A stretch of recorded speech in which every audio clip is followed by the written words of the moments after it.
Welcome to another episode of Straight Out of Politics. I think I'm unmuted. Yeah, I'm unmuted. And I have a very, very special panel this episode. But first, let me introduce my weekly co hosts. How are you doing, Liv? I'm so good. Hi, CJ. Hi. We have so many great guests today. I'm so excited. This is great. Absolutely. And we have, fellow RBN member Nick joining us today. How are you doing, Nick?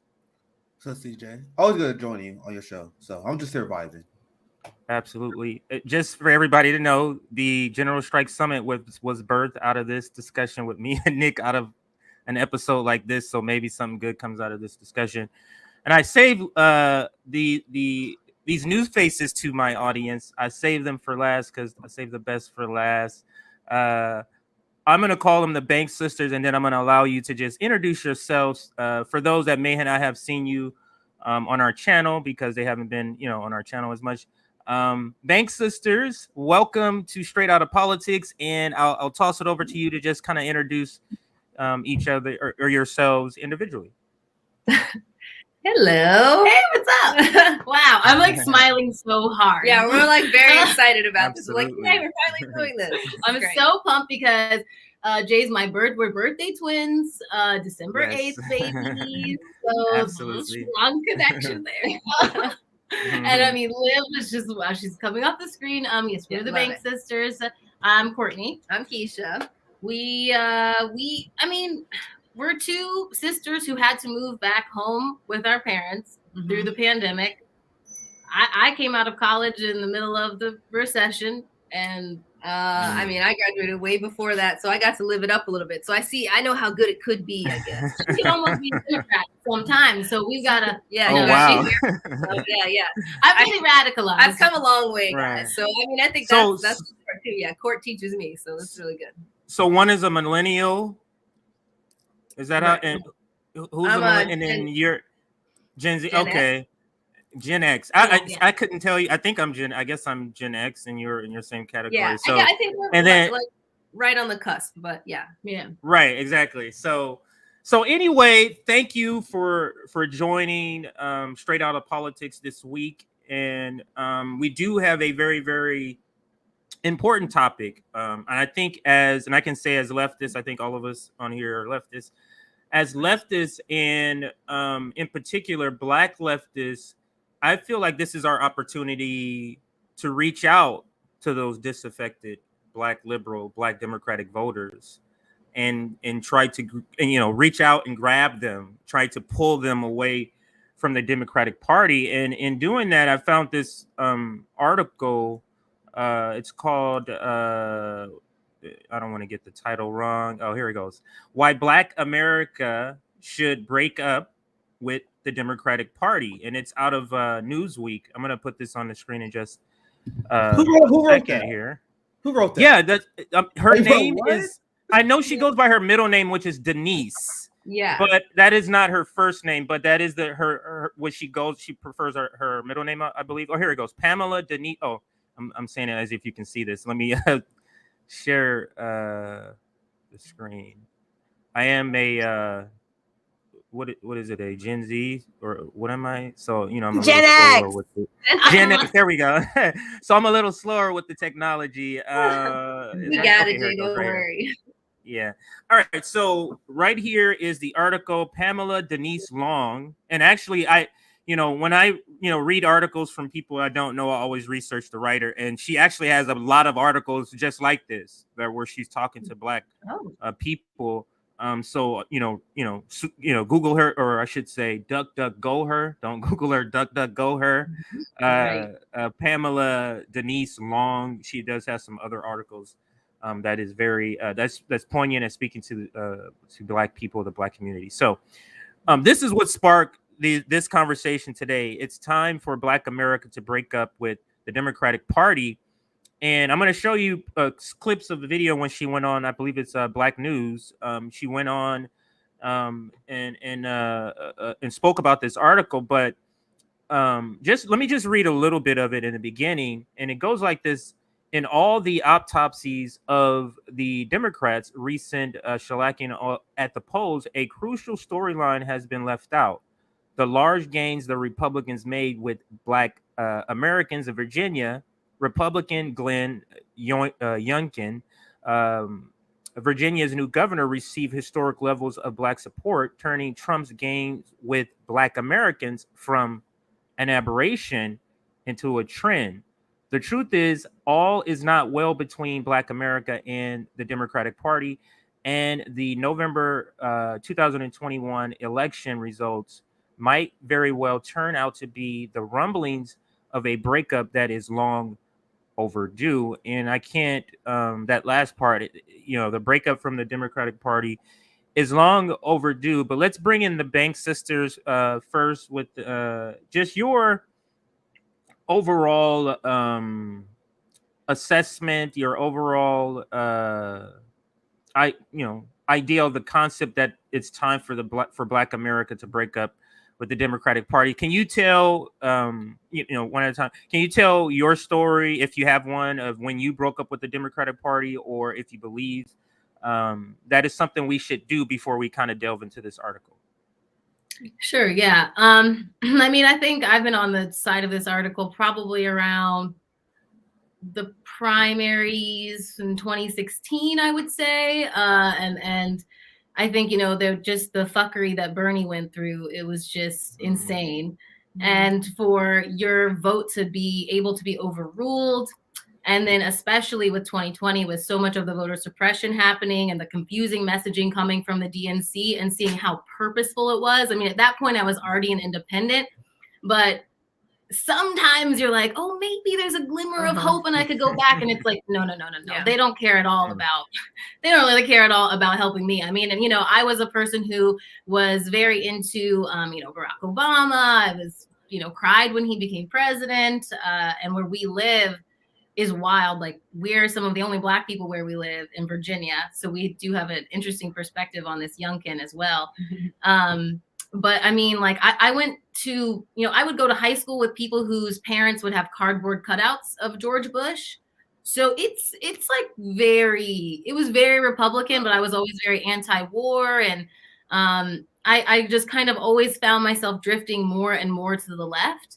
So for me, it was really seeing the way that they messed with the vote. And then, I mean, the way they treated Tara Reid and completely tried to undermine her when she was very credible.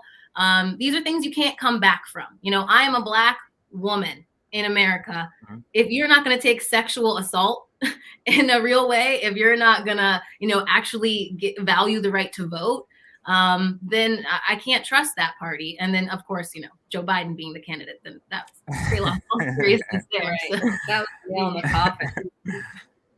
I mean, for me, I would say, I guess, since I'm the older one, I also spent 15 plus years of my life, like, living in downtown DC. So, I was just used to politics all the time, like, outside of it just being like what we talk about at the house all the time. And yeah, same, like, I thought, Obama was going to be great. I think, things were going well for me because I was a little bit older generation. So my job was going fine. Like, I had my own personal issues, but, like, as far as, like, how the country felt like it was running, everything seemed fine. And I really just kind of tuned out for a while. Like, I was very big into politics, and I was just kind of like, oh, everything's gonna be cool. Don't even worry about it. And then I think, once I saw how much my friends discredited Trump, that was the first kind of thing that I was kind of like, you guys can't just, like, assume you're going to win all the time. Like, this is crazy. Like, this, like, you're forgetting about a huge part of the country. So, I think that kind of got my wheels turning. And then, I moved to LA, and then, Court and I were just hanging out more often. And it just kind of, like, ended up what we talked about all the time. I think because, things have just become so accelerated. So for me, I feel a lot. I try to talk to our parents and stuff about, like, you've been duped. Like, that's how I feel. Like, I feel like I didn't know all this information before. Now I know this information. Am I gonna, stay the way that I was, or am I gonna change my opinions? You know what I mean? Like, it's not my fault that I was duped. I don't run the internet. I don't know what information, I just took the information in. So, I think just the acceleration of this and, along with climate change and everything else, it's just like, we don't have time to wait on all of this. And I think that, we talk about all the time, like incrementalism is just not going to get us there. And it's like, I think the Democrats are really just shooting themselves in their foot right and left. It's crazy. Yeah, they're absolutely terrible. Let's bring Nick in for your perspective before we dive deep into this article. Just generally, when did you kind of decide, hey, that's it for me with the Democratic Party, whenever that was, and just overall, do you think now can we seize upon this time to really loosen the grip that the Democratic Party has on Black voters? I was asking you, like who wrote that article? I was like, what the? Because that's a dude. Should Black people lead the Democratic Party? You don't see those stories in corporate media because it always assumed that the Democratic Party is the anti-racist vote. And anyone who's actually serious, everyone who actually understands the Black struggles, know that the Democratic Party is actually complicit with funding the state violence and financial systems that actually rob us of our wealth and our quality of life, for example, right? So we all know that's a myth. So ever since Super Tuesday, I've been pretty honest about what I've been doing. I've been essentially rage tweeting since then because my only goal now is to get people outside of the two-party duopoly. Look at other strategies. That's what we do on this channel. Me and CJ, we hosted a General Strike Summit. And I even invited people, none of them took the offer. I even invited people who disagree with the concept of a general strike. At CJ, we talked about it in the meeting. I said, I want people who disagree to come on. Mm-hmm. Because I'm open for other strategies to defeat the two-party duopoly. That's what we're trying to spread awareness on. So my mindset was, if you don't support a general strike, let's go over some options. I would love to hear your explanation. Because we need a resistance in order to get Black issues accomplished. So that was one of the things that got me outside the Democratic Party, to answer your question directly. It's like one of the things like, all right, Barack Obama promised all these great things, and I was disappointed that he didn't do those things, right? But I still voted for him in 2012. Mm-hmm. What really changed, the difference between that mindset and where I'm at now, was when I realized not that they just didn't do enough for Black people. It's that they are complicit with the damage that is done to our community. There are a lot of people who misunderstand this. Like a lot of people they assume that we just mad because we're not getting reparations. Mm-hmm. We're mad because we're not getting a $15 minimum wage. We're mad because we're not getting health care. That is one part of it. But I'm also mad because you're funding the police state more. I'm mad because you give Israel more weapons. I'm mad that you have migrants in cages that are being denied their legal right to asylum. So this is the kind of thing that broke me out of the image that the Democratic Party was something I'm supposed to vote for, because that was just the conversation I had with my family. And I tell this all the time. Most of the Black people that vote for Democrats, and this is a myth that white people repeat all the time. Well, you say you don't like Joe Biden, but you're in the minority. No, I'm not. No, I'm not. Half of the Black people don't vote. And then among the Black people who do vote, they mostly vote because of the same reason I used to vote for them. I still remember this conversation I had with my mom. Well, and she's not political at all. But I remember, like, who we support? And my mom was like, I heard Democrats are good. That's it. I heard Democrats. My mom didn't stand Joe Biden. She didn't stand this. She just, they're good. And then when I explain what the Democrats do to Black people, it's really easy to win these people. Like, all right, I'm done. We just need to spread the message. That's why I'm shocked that this is a Newsweek, because there's been a coordinated effort to silence anti-establishment minded Black people from spreading that message. So go ahead. I'll pass back to the panel. Are you that surprised? I mean, I had the same reaction, but I guess my thought was also, isn't it so convenient that we're allowing this discussion now? Because when Ice Cube and T.I. were trying to bring this up, it was immediately you were a Trump person, you were ignored, you were to be not taken seriously. So I said the same thing, but it's like, that's the same thing in terms of like almost Democrats aiding. It's like, oh, we'll put your piece out, but like basically when it doesn't really hurt us so much. Right. You know, so to me, it feels like, why wasn't this highlighted? Especially if she wrote about this. That's a great point, because I promise you're not going to see this piece in 2024. That's such a. I didn't even think about that until you brought that up. They can write this shit now for clicks because it helped the company. Right. But when 2024 come out, you're not gonna see it. But go ahead. You have to vote for your life. Your life depends on it. We can't talk about this right now. Vote or die. Vote or No, die. I was looking at the date. That's why, because this was written in November. This was written in November 15th, after if it would have been, if there would have been. I checked the date. That's the first thing I looked at. I wanted to see it. As soon as you pulled it, I was like, yo, dude, this is phrase recent. Yeah. But that's not this year though. You notice that. That's November. Are they gonna write stories in 2022 though? No, not the closer they get, not to the closer they get. Well, actually, I'm not gonna say that. I'm gonna say it's gonna depend on what the black youth do. Like, if the black youth don't fall to the propaganda, right? If they resist and the polling aren't showing that the propagandas weren't working to win over, because this happens all the time. Where black people get fed up, and then, but it feels, Nick, I'm going to pass it right back to you, Nick. It feels like this is more. It feels like it's more people that's upset. It feels like it's a higher level of anger. What do you go ahead, Nick? Yeah, the only thing I want to quickly remember the story we covered on I'll cover it with Savvy and JB, where you had the NAACP and even the highest levels of black leadership. They were protesting Biden, and then when we was covering the story, we noticed something that I didn't even prep for when I was covering the story the first time. There seems to be a divide. There's a divide even among black activists. So in this protest they did on Biden, don't even get me started. They protesting voting rights.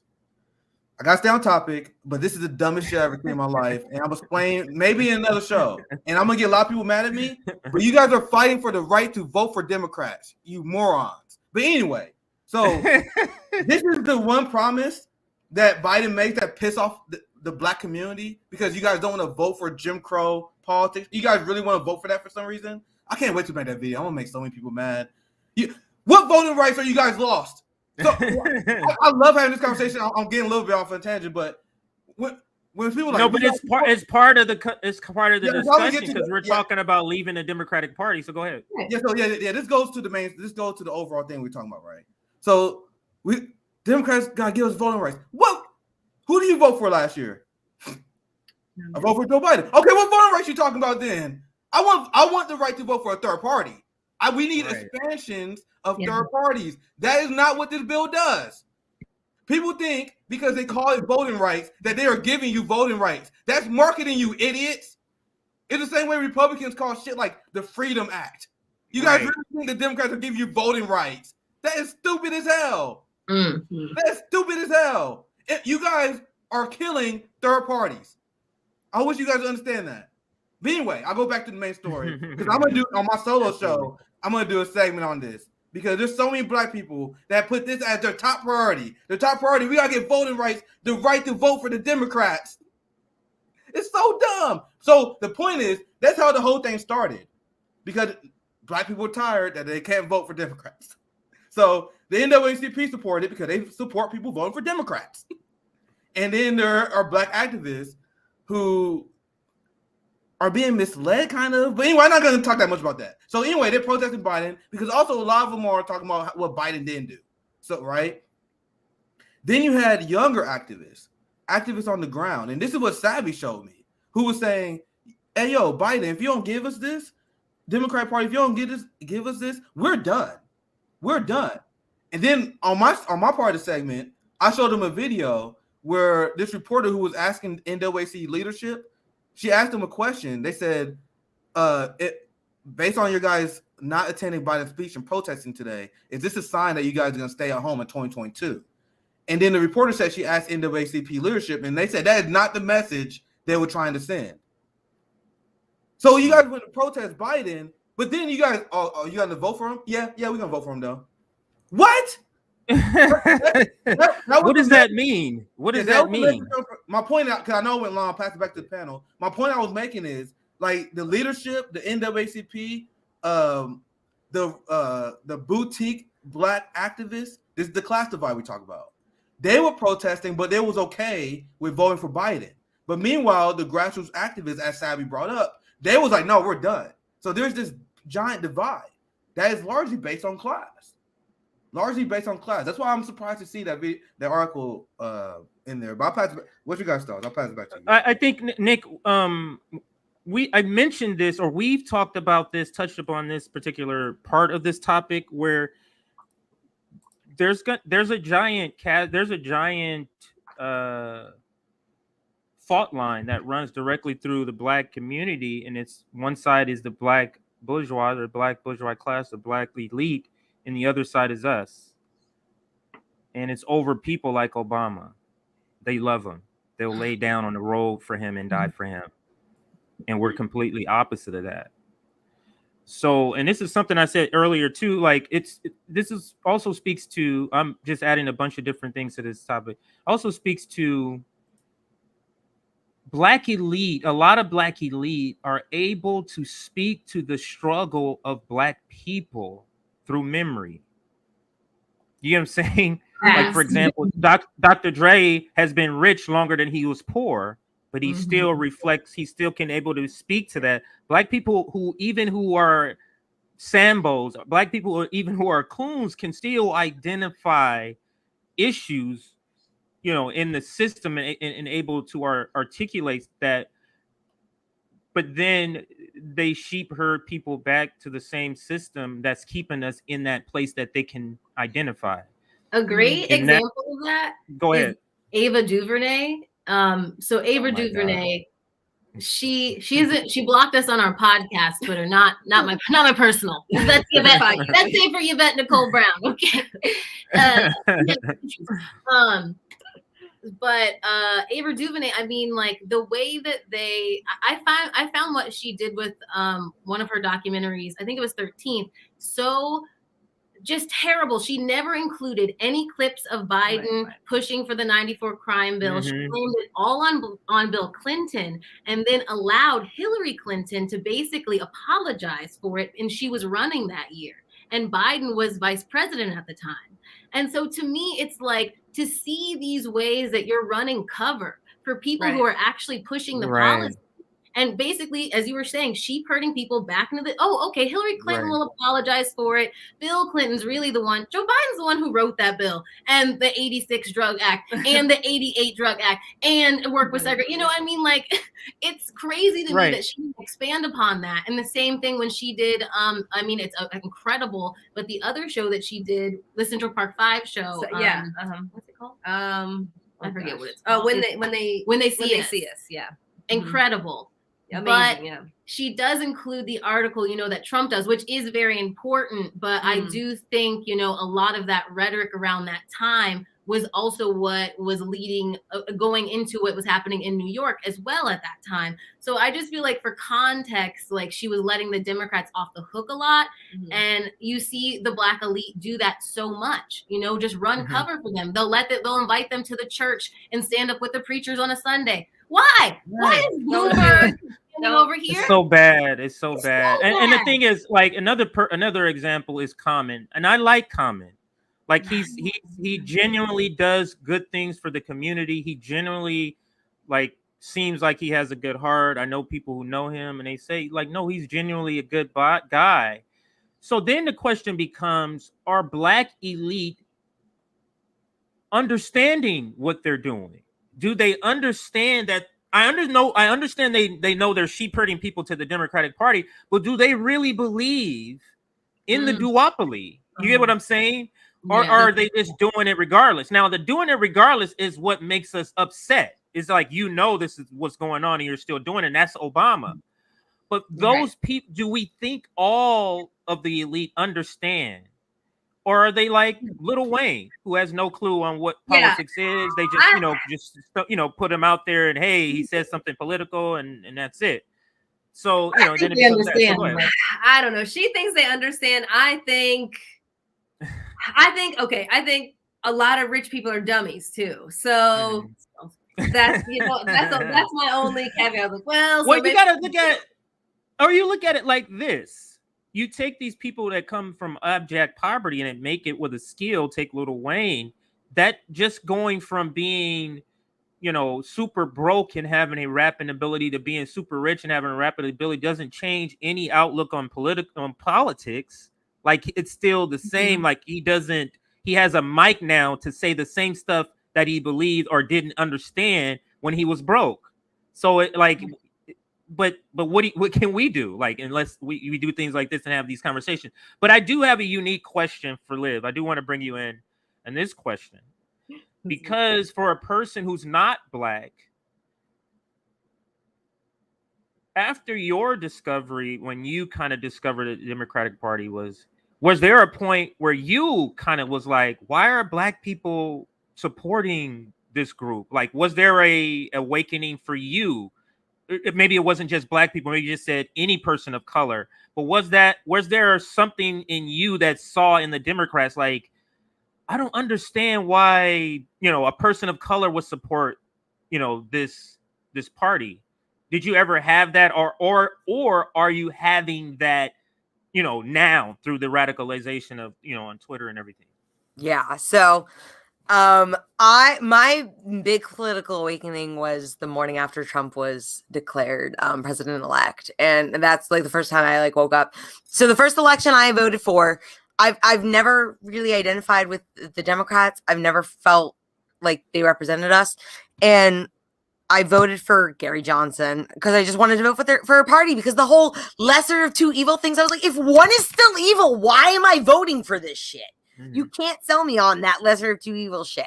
So I voted third party, and the morning after the election, the votes were counted, and it was declared that Trump was president, I was like, how can this be? And I learned about the Electoral College and what that traces back to. And we've had this discussion, CJ, like many things here in America, all roads lead back to slavery. And yes. when you finally start learning that, you can't unlearn it. You can't, everything starts really coming back together and piecing back to that.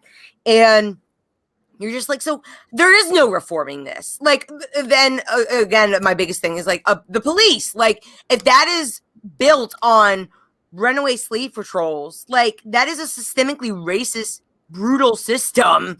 There is no reforming that. There is no reforming that. And why do we want to reform that? Can't we be more imaginative and think of a better system? Yes. Right? And I don't think the Democrats, especially when you come back to a whole system and it all roads lead back to slavery. Why do we want any role in this? Let's just burn the system down and start from scratch. Right. Because, but on the outside looking in, do you see it? Do you see a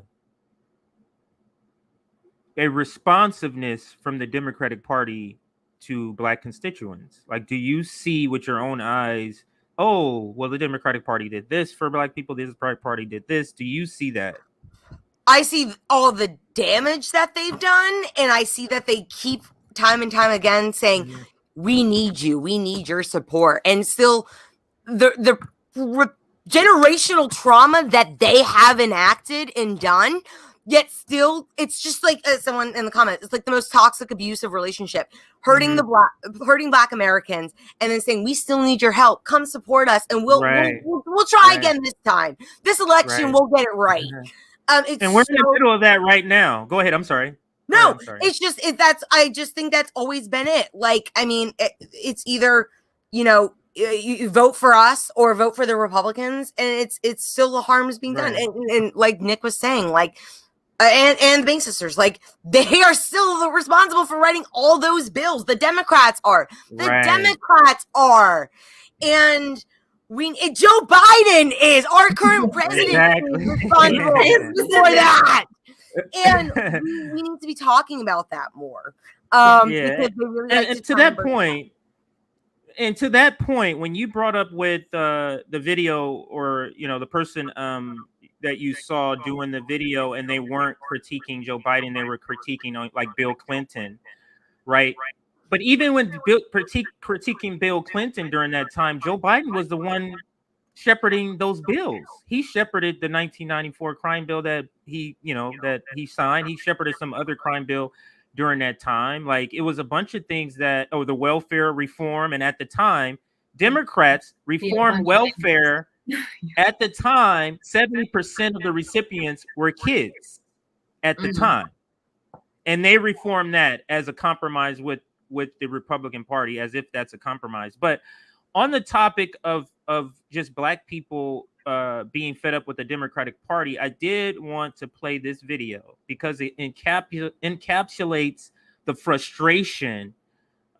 This is Ashley Stevens, and you see the quote there, but let's play the video because she says it best. I can tell you, for me personally, I am done with it here.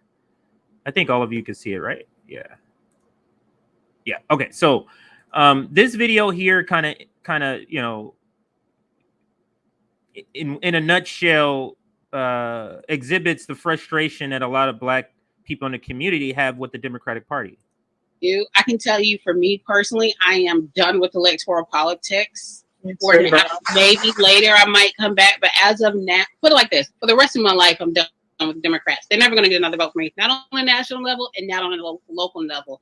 I will not donate any of my money to you. I will not support you. I'm not going to retweet you. I'm not going to say people should vote for you, because I'm not doing it. I'm not supporting you. That party can burn in hell as far as I'm concerned. I'm going to treat them the same way I would treat Republicans. I don't vote for Republicans. I don't donate to Republicans. I don't retweet and tell other people to vote for them. I never volunteered for Republicans. I don't phone bank for Republicans. I don't canvass for Republicans. The same way I have treated Republicans all this time, this is how I am now treating the Democratic Party. They will get absolutely nothing from me. They get zero energy. I'm done. So if we start talking about like other things to do with me outside of electoral politics, people are like, oh, if you don't vote, what are you going to do? First of all, voting is like the path of least resistance.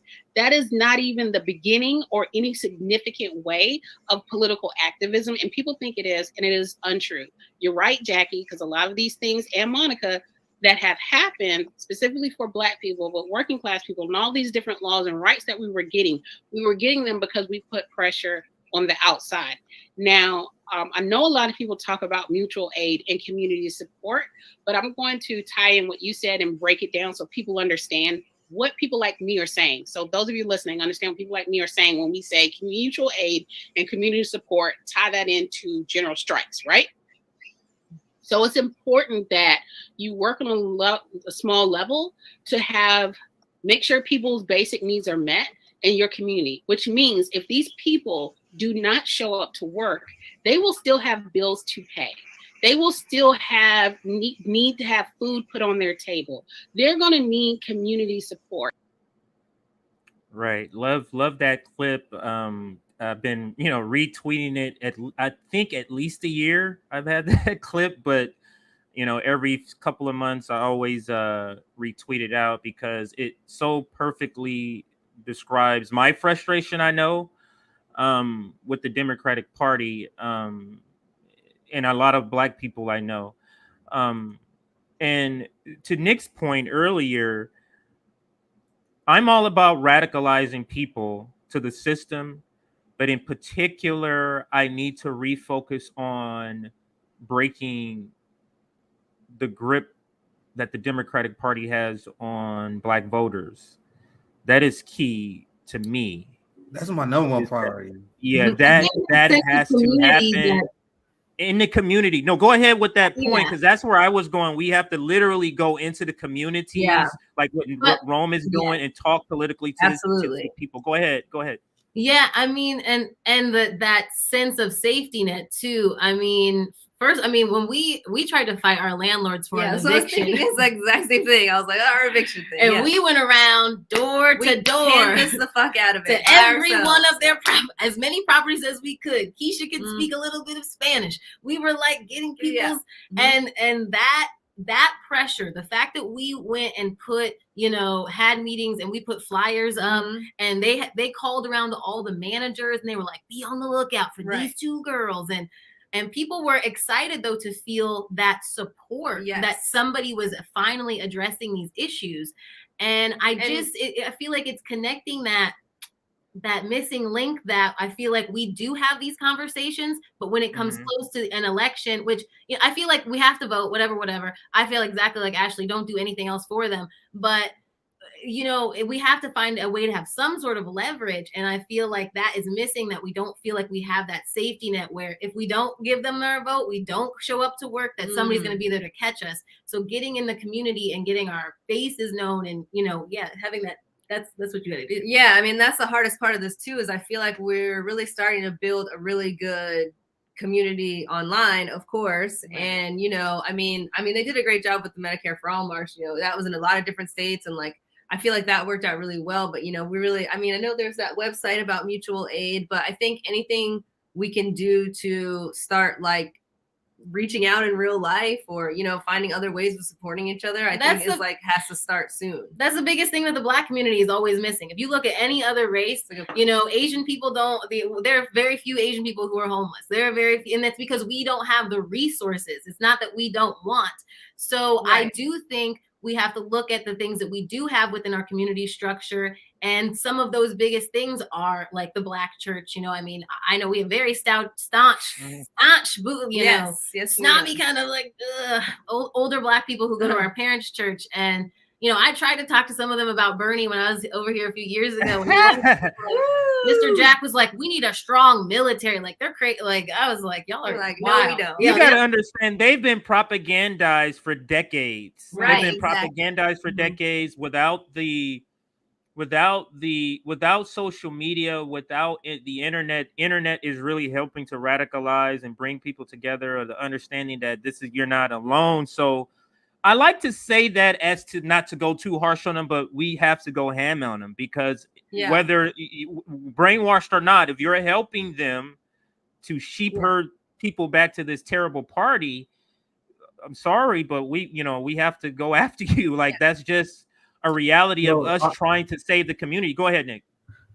So, I told you guys I'm gonna be hurting a lot of Black boomers' feelings, essentially for the rest of my life and the rest of their life, because they sold us out to the police state. I got a ton of criticism of them, but a lot of them are victims of propaganda and the Black leaders that sold us out. And when I say Black leaders, now this is the part that's really gonna hurt. I'm glad that you brought this up. We gotta do a real reckoning about the corruption and the influence that the Black church has on our community and how they are complicit with the poverty in our community. 100%. When I say that, oh my God, Nick, it's a problem. Enraging. Okay, listen, all the Black churches around here are dying, and it's so sad. Like, I hate it because we used to go to everybody's different church, homecoming and choir day, usher day. Those are all the Black people we saw was at church. Yeah, so it was a very big deal for us.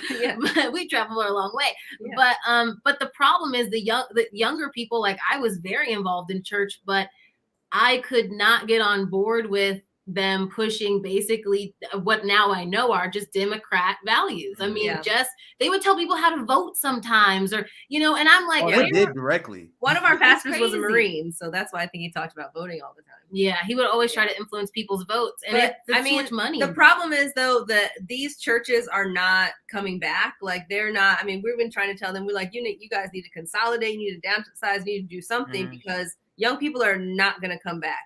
But I wish that maybe they could, because it's like, what a missed opportunity, because that really was a time when you would see people, other Black people who you didn't know, but you could have a time to talk to them, and and a lot. If we could take back that space and use it to actually make some good politics, I think what you're bringing up speaks to the same sort of point, which is the Black church didn't deliver in their eyes either to the young community. They're not delivering in the same sort of way.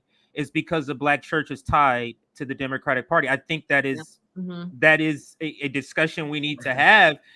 You get what I'm saying? You're sheep herding us, Black church, to this party, and nothing is happening. The community is terrible. Like, you're telling me all this stuff is what should work because it worked in your life. You did this, and this, and now you have a house. That formula doesn't work now. That formula doesn't work. And this is something the Black boomers just cannot, my mom can't grasp. It's like, well, it's just because you didn't, they're believing this internalizing, like if they internalize the same thing.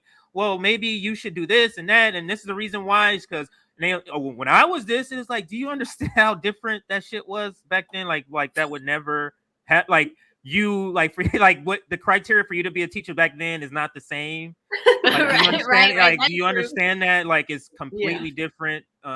So and that's just something. Go ahead, Nick. Whoever wants to jump in. I want Courtney, go ahead. I'll follow after you. One of the other things I feel like is that now too, though, boomers are being also very tricked because they're getting some of the, like for us, the church, where our church is, they renamed the road back to the original Black family that owned all of the land there. They named the road back just recently. And it's like, that's nice, but none of the Black people who used to live on this road live here anymore. Right. You know what I mean? It's like, like there's, okay, this year we got Juneteenth, so I guess Democrats are okay. And it's being okay with that. And then the other thing I was going to touch on that kind of shifts away from the church is just from us and what the article was saying and what Ashley was saying, not giving the Democrats any of your time, your money, especially the time. I feel like the Democrats were sucking the life out of Black people. They're relying on them. Our parents phone bank and you door knock and all that stuff. And so to not be there, because it makes them feel a part of the process and like you're really going to be heard. And I mean, they did it with our union too. And it just like, you get absolutely nothing in return. And I think with we'll talk about it later, but the Virginia governor's race, our parents, they really saw that here in Virginia. The DNC, they abandoned Black people here. So it was very interesting to watch. I want to add this too. I don't know that. I want to share this because I want to go back. I'll take that down. Yeah, I'll take that down. I won't be long. I won't be long because I want to get to because I was just scratching the surface on the Black churches. I have to do maybe a whole long statement about it. I'm gonna give you guys an example. Like I remember one of the things that I considered before I was really radicalized. I remember one of the first radical positions I took. That I was like, man, I'm really edgy.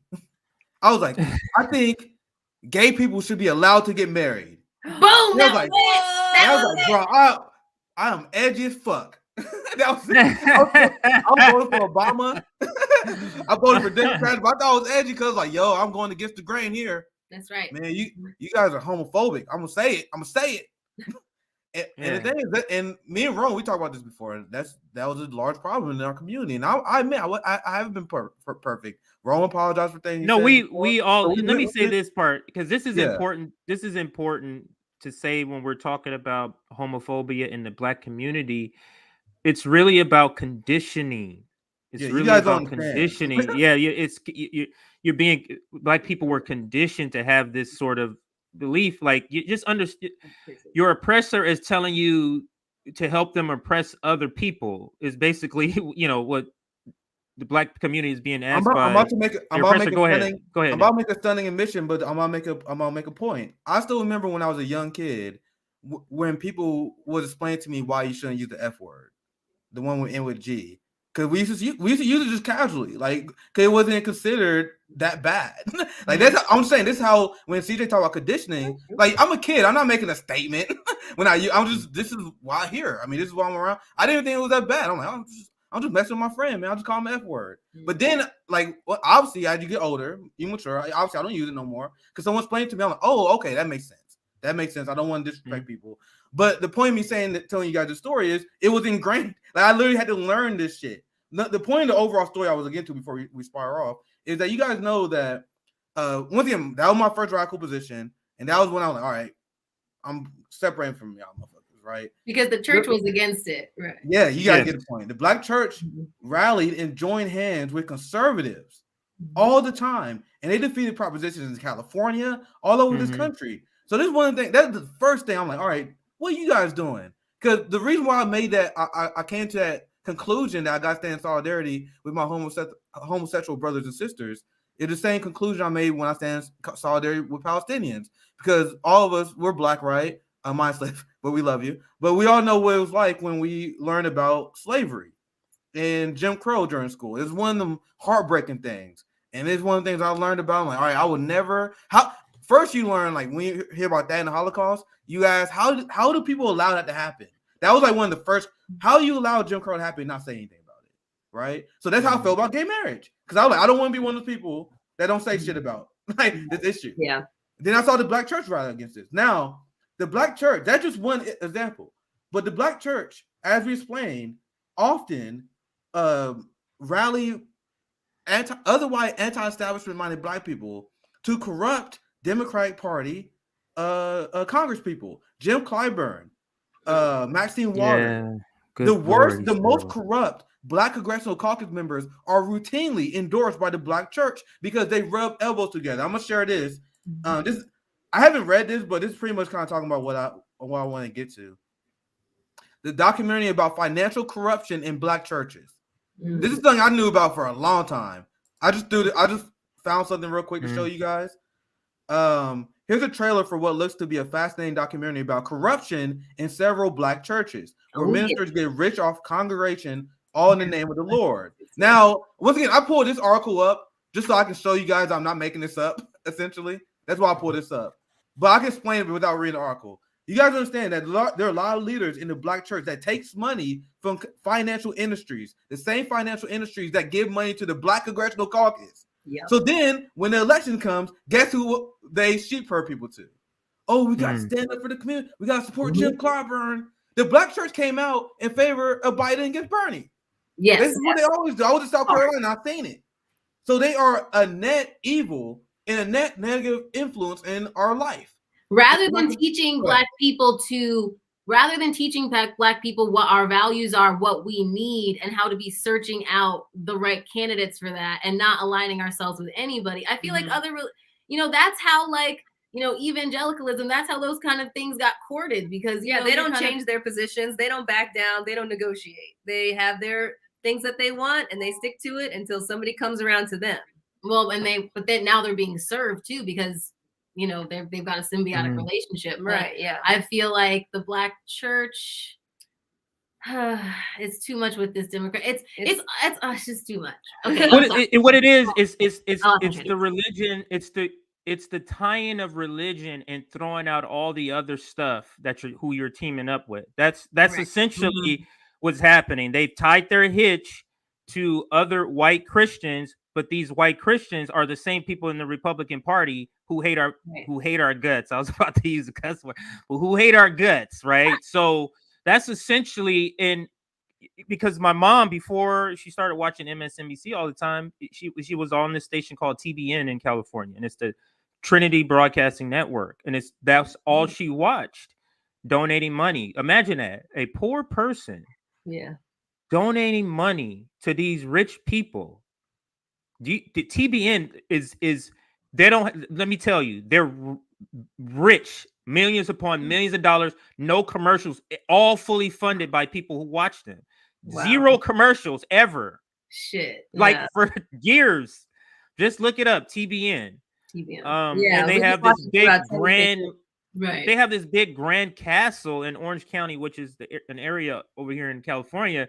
This big grand castle off the freeway that you can see, all for money. And then there's Joel Osteen.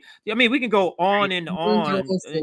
But I do want to say this for those who are religious, who don't believe in Christianity. This is not a critique on Christianity, because capitalism has co-opted Christianity in the same way it's co-opted everything here. Okay, so I don't want you to think that I'm saying all religions or this particular religion, or because they're Christians, this is what happened. I'm saying that capitalism, white supremacy has corrupted Christianity, also corrupted the Black church. Unknowingly, you go into a lot of Black churches, you still white Jesus. And I'm like, how do you still have that up there? How does that make any sense to you? That makes sense to you?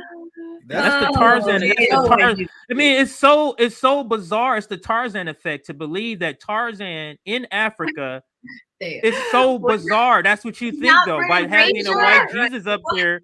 That's what you're telling me. You believe that Tarzan was Jesus. That's what you're telling me.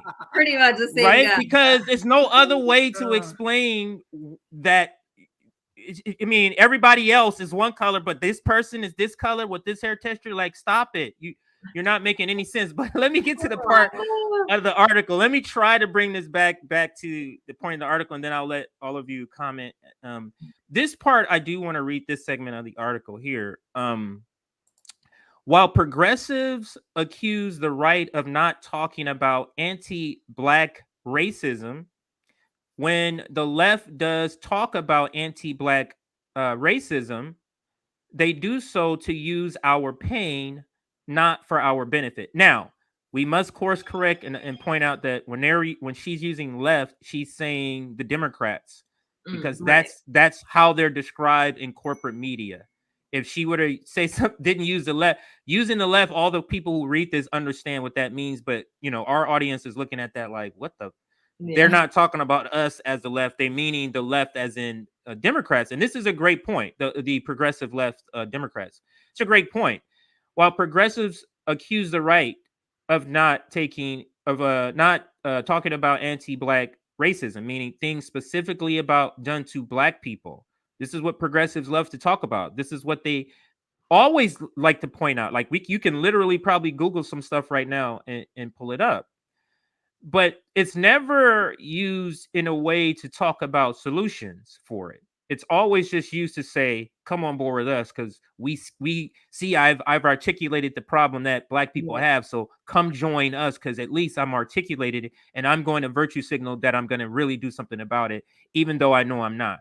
It's a lot like how they deal with climate change. It's like, do you believe in climate change or not? When is the time? Are you going to give me economic support or not? Damn. Right. So Nick, I want to bring you in on that last part here before I play this video, because the question. Hang on a second here.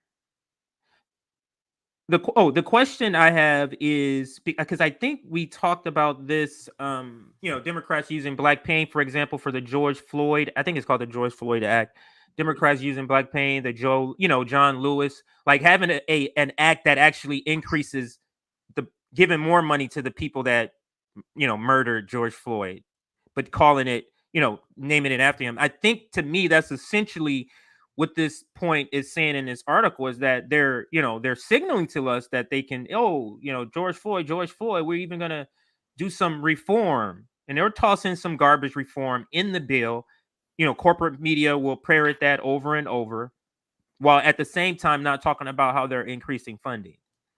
So Nick, what do you, how do you assess all of that? How do you look at all of that in which I just described? It's the same reason why I went on the spill earlier, and I think I'll maybe do it this Saturday, where I did the voting rights segment. I literally had this segment in my mind for maybe like 2 weeks, but I never had time to do it. But there's so much energy being co-opted that could otherwise be going to better things to vote for Democrat. It's so stupid. I literally cannot believe it. And the reason why I say this is because the video that we played, do you remember Nick and CJ's show? We played the video of the Black Panthers demands, right? Yes. We should play it again.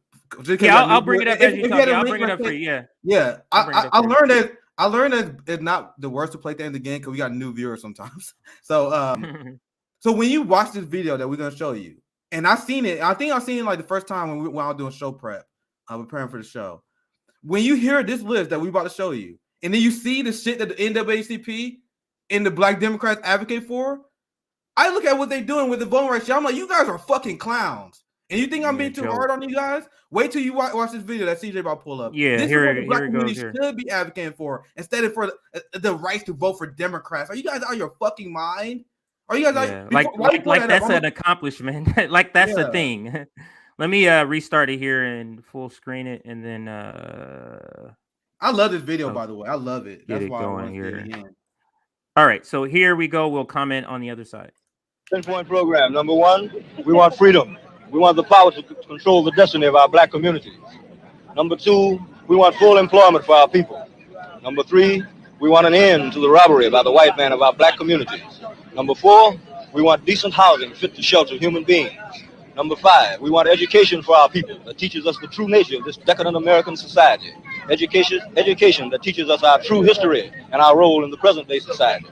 What are we doing daily? Like I said before, we are organizing the community, going into different people's homes, politically educating them, telling them exactly what is going on, not only here in Oakland, but in America and throughout the world. See, many black people are not aware of what is going on in America, or what is going on in South Africa, or over there in France, for instance. You know, we organize Notice how they're international.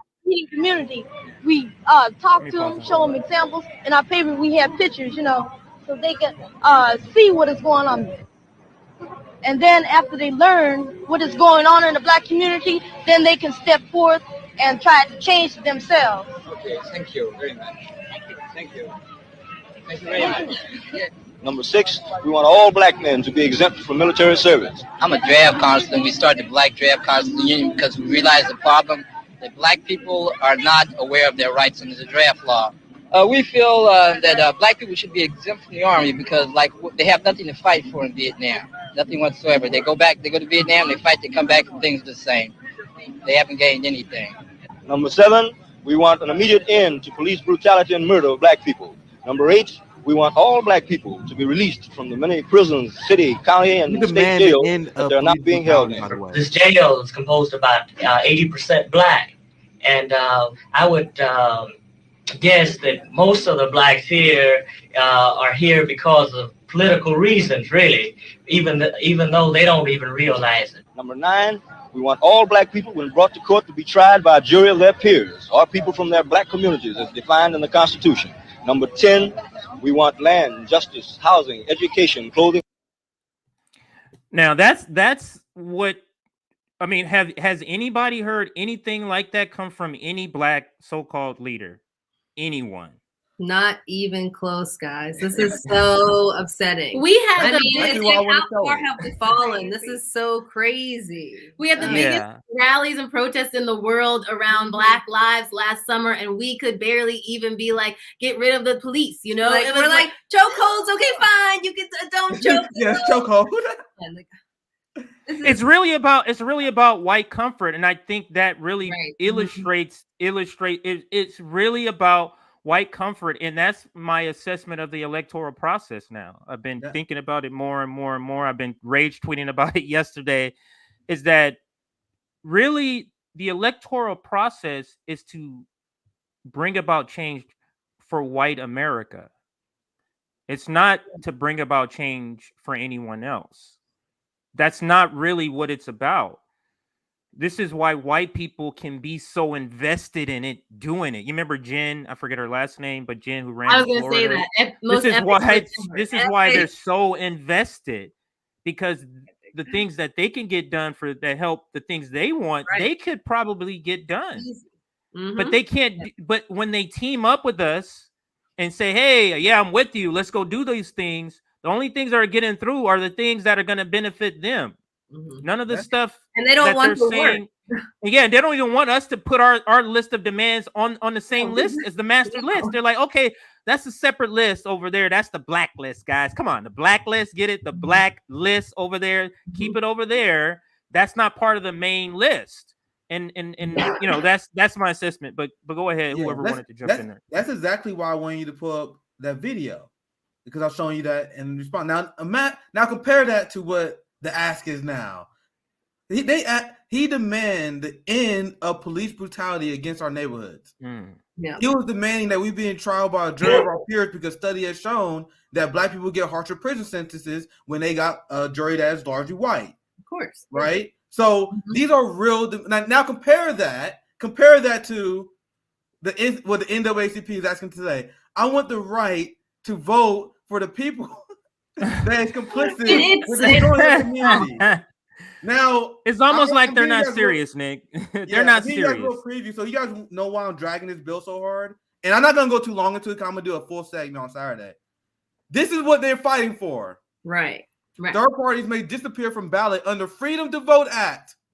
So they're taking money away, right? Is that what's going on? They raising the fundraising threshold that is needed to a number that most third parties cannot hit. Like they already struggle to hit the amount that you need right now, and they I don't know the exact number on top of my head. Let's see if I don't know. I'm gonna do a full segment on Saturday. Yeah. But they pretty much made it hard to get on the ballot via fundraising mechanisms, It's ridiculous. Like they increased every single requirement you need to get on the ballot, and it made it essentially impossible to compete as a third party when you look through the provisions, right? So that's why I joke around and say you guys are fighting for the right to vote for Democrats, because if you get this passed, guess what? You did all that hard work. Now you got two choices. That's it. You'll never have another one, right? So, but do they? But how do you talk to a Black Democratic voter and address this topic? Like, do you understand? Like literally, I mean, I'm sure maybe all of us may know a Black voter who still isn't, in the camp of the Democratic Party. How do you have that conversation of, you're fighting for the right to remain in the same place, essentially? Like, how do you have that conversation? Anyone? I mean, I don't think that they know what's in the bill, quite frankly. Right. I mean, I think that that's just what it comes down to. Like the Sunday dinners that we have, very Democratic cousin and uncle and our parents, they talk about how I think that they just want something done for Black people. And I don't think that they're weighing the options of, what a third party would mean, because we are already so programmed to think third parties don't matter anyway. So why even care about that? Right. So that is very true. Very, very true. And I think it's interesting. I think the less you know about other countries too, like, I mean, it's not like, everywhere doesn't just have two parties. I think that people seem to think that like America is this like, great democracy, shining democracy, but we only have two options really. Other places at least have, other, 3 or 4 or 5 or, more options. We were criticizing the Nicaraguan government, saying their election was fraudulent. They were like, "Oh my God, they're anti-democratic," but they had 6 candidates on the ballot.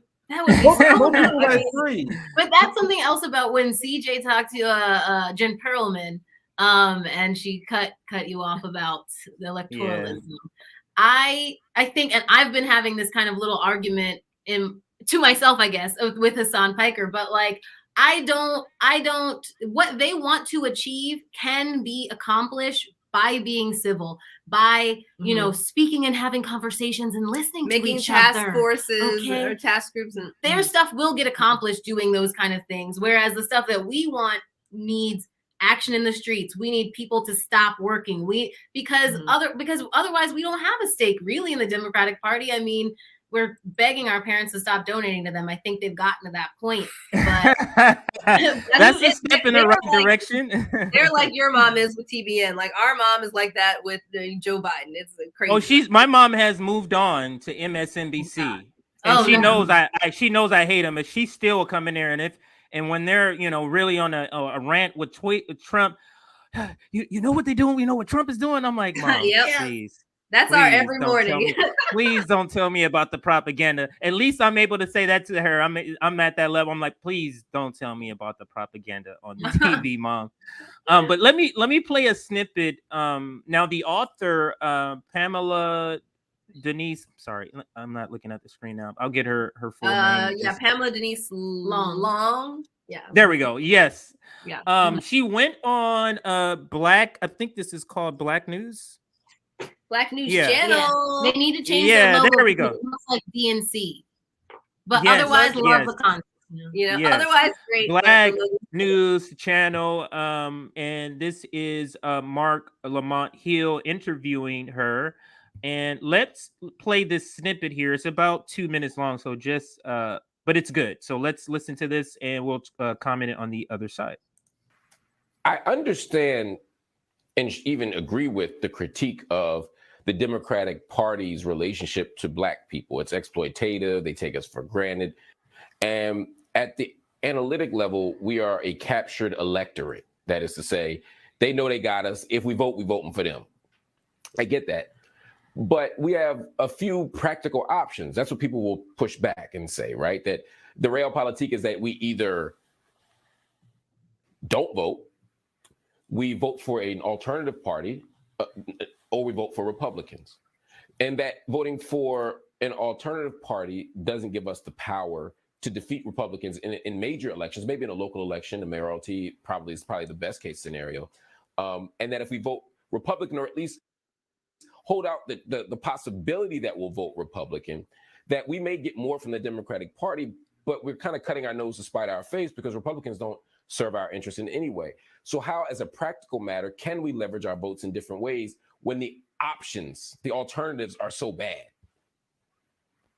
Yeah, those are very, very valid points. And I often hear that critique. I think one of the things that we as a people, and I mean that by the American people, one of the things that we've done is we've let the polls determine the narrative. We have let the polar ends, the extremes of both parties determine our direction, right? They've been the gatekeepers. The bulk of the American public is in the middle. The bulk of the American public doesn't want ideology. What they actually want is solutions. They actually want the same things Black Americans want, which is for people, families, and communities to be resourced. So that's first, is we, the majority, truly the majority of the American people, have to set the narrative. We, as Black Americans, as well as white American, Asian Americans, Latino Americans, all voting Americans, really need to say that it is no longer acceptable that you can determine your party orientation and decide based on that alone which segments of the American population you're going to choose to neglect. The challenge, the new paradigm is we're all going to eat. And if you're a Republican or if you're a Democrat, how are you going to ensure specific redress to specific folks, Black Americans being the ones that we're talking about tonight, to ensure that we can all thrive? That has not been the narrative. I know that is similar to what Democrats have talked about, but we aren't seeing that translated into Black communities, are we? So even they aren't there yet. So how do we convince Black voters to do this? I mean, I'm just thinking about, again, a practical context. And you're talking to somebody who's been a member of the Green Party for 2 decades. So I'm not here caping for the Democrats. I'm just trying to make sort of think through how we can convince voters of this. Let's say in the 2020 election, right? Let's say we're in a state like Ohio, Virginia, Pennsylvania, where there was a legitimate chance that a particular member of the House or the Senate could have won, or in the governor's house, right? They could have won on the Democrat side and the Republican side. And let's say that the Republican makes a more persuasive argument. Let's say in Georgia, for example, the Republican had made a more persuasive argument than Raphael Warnock. And you say, well, look, he has Black interests at heart, or she has Black interests at heart more than this Democratic candidate. And Black people decide to put their weight behind the Republican candidate in that case, or the third party candidate in that case. I get the logic of saying we're going to set the example, but then you lose control of the Senate, right? The Democrats control the Senate by a hair, right? We need Kamala Harris as the tiebreaker. So if that is in fact the case. So I want to pause it here, or actually stop it here, because I think it's important, because the question still implies you're still connected to the Democratic Party. It's like you're talking about disconnected the Democratic Party, but when you disconnect, and it's like, well, then we lose. What do you mean we? You mean the Democrats who I've left? Like who are right? Let it burn then. Who are you meaning we? Right. Exactly. Like, and she kind of says it in a nicer way. I won't play it, but she says it in a nicer way. Like, that's not our job, and that's the question I have. So I wrote this down because I wanted to make sure I didn't forget it. But when he says we are a captured electorate, Nick has said this in a different way, but he talks about this. Black people are fucked because who else do we vote for? What other entity can you get large segments of the Black population to go to? So that's what it's like. We really don't, or Black people see it that way, that we really don't have a real choice. So so go ahead. No, go ahead. I think even beyond like connecting with that too is like the social pressure you feel. Like Black people have so little connection to things, to our own things, that being like voting for a Democrat has become like a Black thing.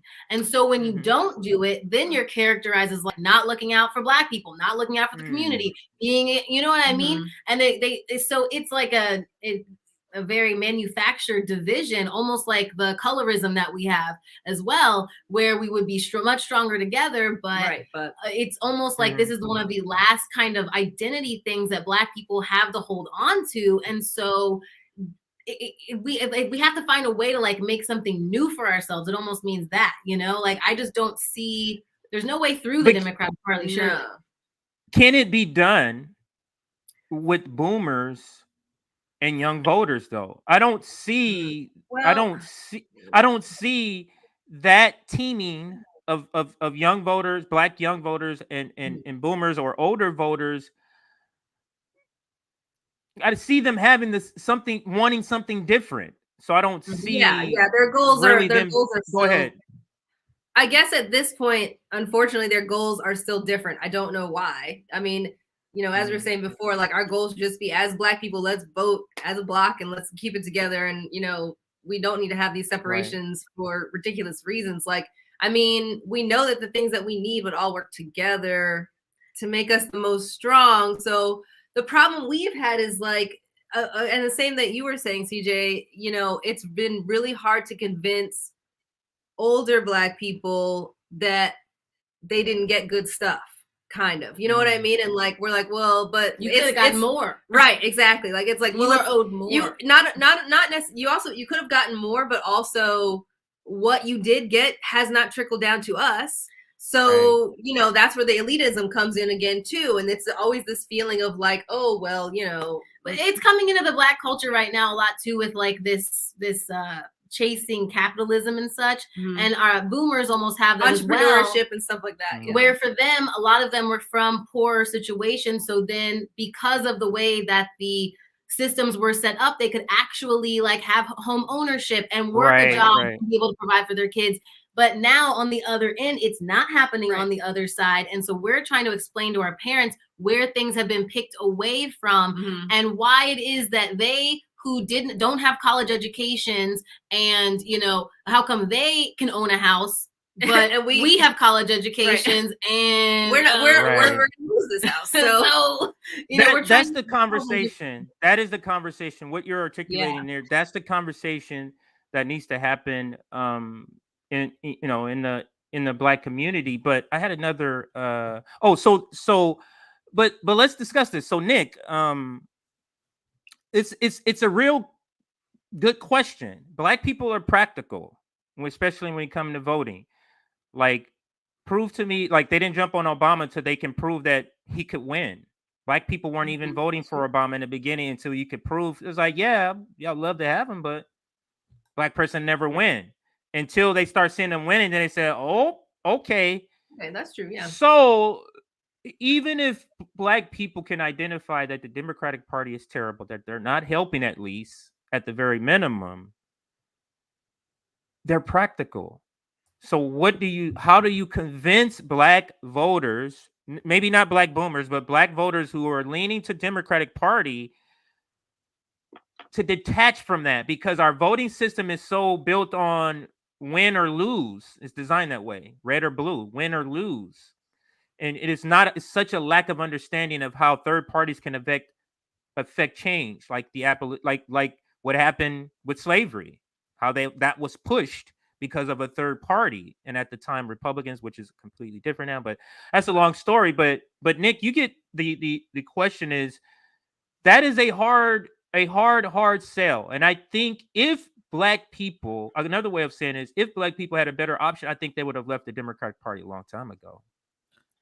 But they're practical. Go ahead, Nick. Yeah, like I said earlier, I think most of them don't give a fuck. They just vote for Democrats. But I'm gonna get to that question, but I want to get back to the video because I think it kind of answered it as well. I don't know who that lady was. I missed what I'll put it back up there for a second. What her title is. Like I don't know what her position is as like a professional activist or why she's there. But I'll listen to her speak, and I'm I know I'm a hard ass. But when I listen to her speak, I'm like, damn, no wonder we're fucked. No wonder we're fucked. So I'm an asshole because there's small things that you say that make me know that you. I heard it too, Nick. Like she's serious. Let me tell you her title, just so you know when you speak. It says trainer and consultant for implementing trauma-informed care and anti-racism. So this new what is it, diversity, and you know every company is getting this diversity department. She's essentially like a part of works as that, also. And even in an article, there are tinges of corporatism in it that I read too in the article, and I think that's what you're picking up, Nick. But go ahead. I can tell. Like I said, I did not have to know who she is, but that's why I wanted to be fair. Like, who is like? Is she someone of influence? Like, I was hoping she wasn't. No. Like, there's small things. Like, for example, the one small thing I caught was she was like, you can't have, like, black people are turned off by the Republican Party and Democrat Party. We don't want to see two streams on both sides. What? That part there. Both, like, that's one of them giveaways. What do you mean? Two sides of different streams, like that. They're the same fucking thing, right? So the thing is, if you can't identify the enemy, how can you propose solutions? How can you propose solutions if you don't even know what the enemy is? Like, when I watch this segment, they're proposing like, "Oh man, only if we got more Democrats, if only we got more pro-black." You don't even know what the problem is. Like, how we get so right. So that is a great point, Nick. Go ahead. Yeah, great point. Throughout the course of the entire segment, they are talking about the struggle and liberation of black people only through the lens of electoral politics. You see that? If they were saying, if you can't vote for a Democrat, you can't vote for a Republican either. What can we do? What can we do? Right. What can we do? If we can't vote, what we lost. If we can't vote, what movement? We never had a movement that ever won before without voting. That's like why is no black people saying that, Nick? Why do you think? And I'll pose that question to everyone. Why is no black person, black leader, black corporate person on TV saying, what do we do now? Voting, we can't get voting rights. So what do we do? Literally, why isn't nobody saying maybe we should get in the streets? Why isn't nobody saying okay? Like, why is nobody saying that? Why didn't no education about mutual aid? Like, it took me some reading and educating to know about mutual. I remember I remember there was like 2 years ago, someone put like, man, most of y'all don't even know the difference between mutual aid and charity. I'm like, oh shit, I had to Google it because I was like, I don't want to be one of them motherfuckers, right? So it took me a long time to understand. So it's a concept that takes explaining. So how do you do that entire segment without touching that? You did an entire segment talking about options without talking about community building. But this is the part what I was speaking on to earlier, and anybody can jump in here, is that, and I love Mark Lamont. He's great. He's been on a lot of different comrades of the show. But there is still a blind spot with black corporatism, I can just say, because it's not just media. Black elite, or we should stop calling them elite. The black wealthy, black rich, black 1%, black 10%. I mean, that's just money, right? It's just money begets money begets. I mean, she mentions it in her own article, which, I mean, I don't know what her background is, but how, the white liberal uses the black struggle, in order to get the votes. But I feel the same way about the black elite. They're using the same struggle. They're like they're doing the same. They're doing the same thing. I mean, how many? And just think about this. This is how the black community, and Malcolm X video talks about this, about how the black community has athletes as political leaders, like athletes and entertainers. Just think about who they go to get the black vote. I saw Jay-Z up there one time with Hillary Clinton. I mean, you see Common, you see, Beyonce, you see, you don't have political leaders. Like, like when Donald Trump was running, like, you know what I mean? Like, did you see like Tom Cruise? Like, you know what I mean? Like, did you see Taylor Swift like with him? Or did you see a governor? Did you see like a mayor? Did you see but that's the silliness. That's, to me, you're not even taking us seriously. You have a singer up there. You're not taking a singer. You know what I'm saying? You got Jay-Z, bro, up there. And I love Jay-Z. He's like lyrically, he's like one of my favorite rappers. But I'm just calling it what it is. I'm just calling it what it is. Like, you have Jay-Z up there. You have Jay-Z up there. Like, I mean, are you serious about our political stuff? About our political issues? When you have an entertainer as a person you're using to bridge, hot sauce, HRC, use that to bridge. You get what I'm saying? Oh, I carry hot sauce in my purse. Ha. Like, and that was a thing. You know how, to me, how racist that is? You know how racist that was to me? So yeah, go ahead, jump in. Anyone who wants to comment on any part of that or any part before I move to the next sort of question or segment of this same thing. Any last comments? Thanks, I mean, just like what Liv. you I know, were Liv, saying, you're kind of just listening. Go ahead. Yeah, or Liv. What you were saying was, wish somebody on MSNBC would, say, okay, well, I guess they didn't do anything. It's time to riot. Like, let's go. Right. But it does feel, but that's why it's always the money, because when Van Jones went to help and push for the First Step Act and work with Trump, he was demonized and they were like, oh, you're a sellout. But he actually got a policy pushed through. So either these people need to say, I think we've seen enough evidence. I guess the Democrats don't give a shit about us. Especially on the Black News channel, I guess. It's like, you were saying earlier, you thought that he didn't go hard enough, especially like he said that he was a member of the Green Party, but then he didn't come back with, any other. Right. It's like, then questions. do we have another Million Man March? Even though, it's like, what is the next play? And I don't have a problem with basketball players or singers or whatever. I want their money. We need their like, why? I mean, people were flown on jets to the January 6th thing. Like, who is flying us to the next Million Man March? Like, we need, how else are we gonna, actually get this done? We do need their money. So. Yeah, we need their money. So it's like, if they're not already too far gone, but it's hard to find. If they're really about it. But it's like Nick said in a past episode, like there's a difference in LeBron money and Bezos money. So we don't necessarily, like, if they're a millionaire, you don't necessarily always have to put them in the same, because I mean it is a huge difference. I forget the example Nick used in the difference in money, but I do have this video. Nick and I actually recently talked about something similar. You can see, the tweet there. The Black capitalist class is selfish and self-centered. The Black capitalist class learn best practices from our white oppressors, and the Black capitalist class care more about saving themselves than saving the Black community. That's essentially what they have chosen, like other people. So I do kind of go hard on them here. So, but it is what it is. So let's play this video. We'll comment on the other side. And LeBron does get criticized. Jordan get criticized.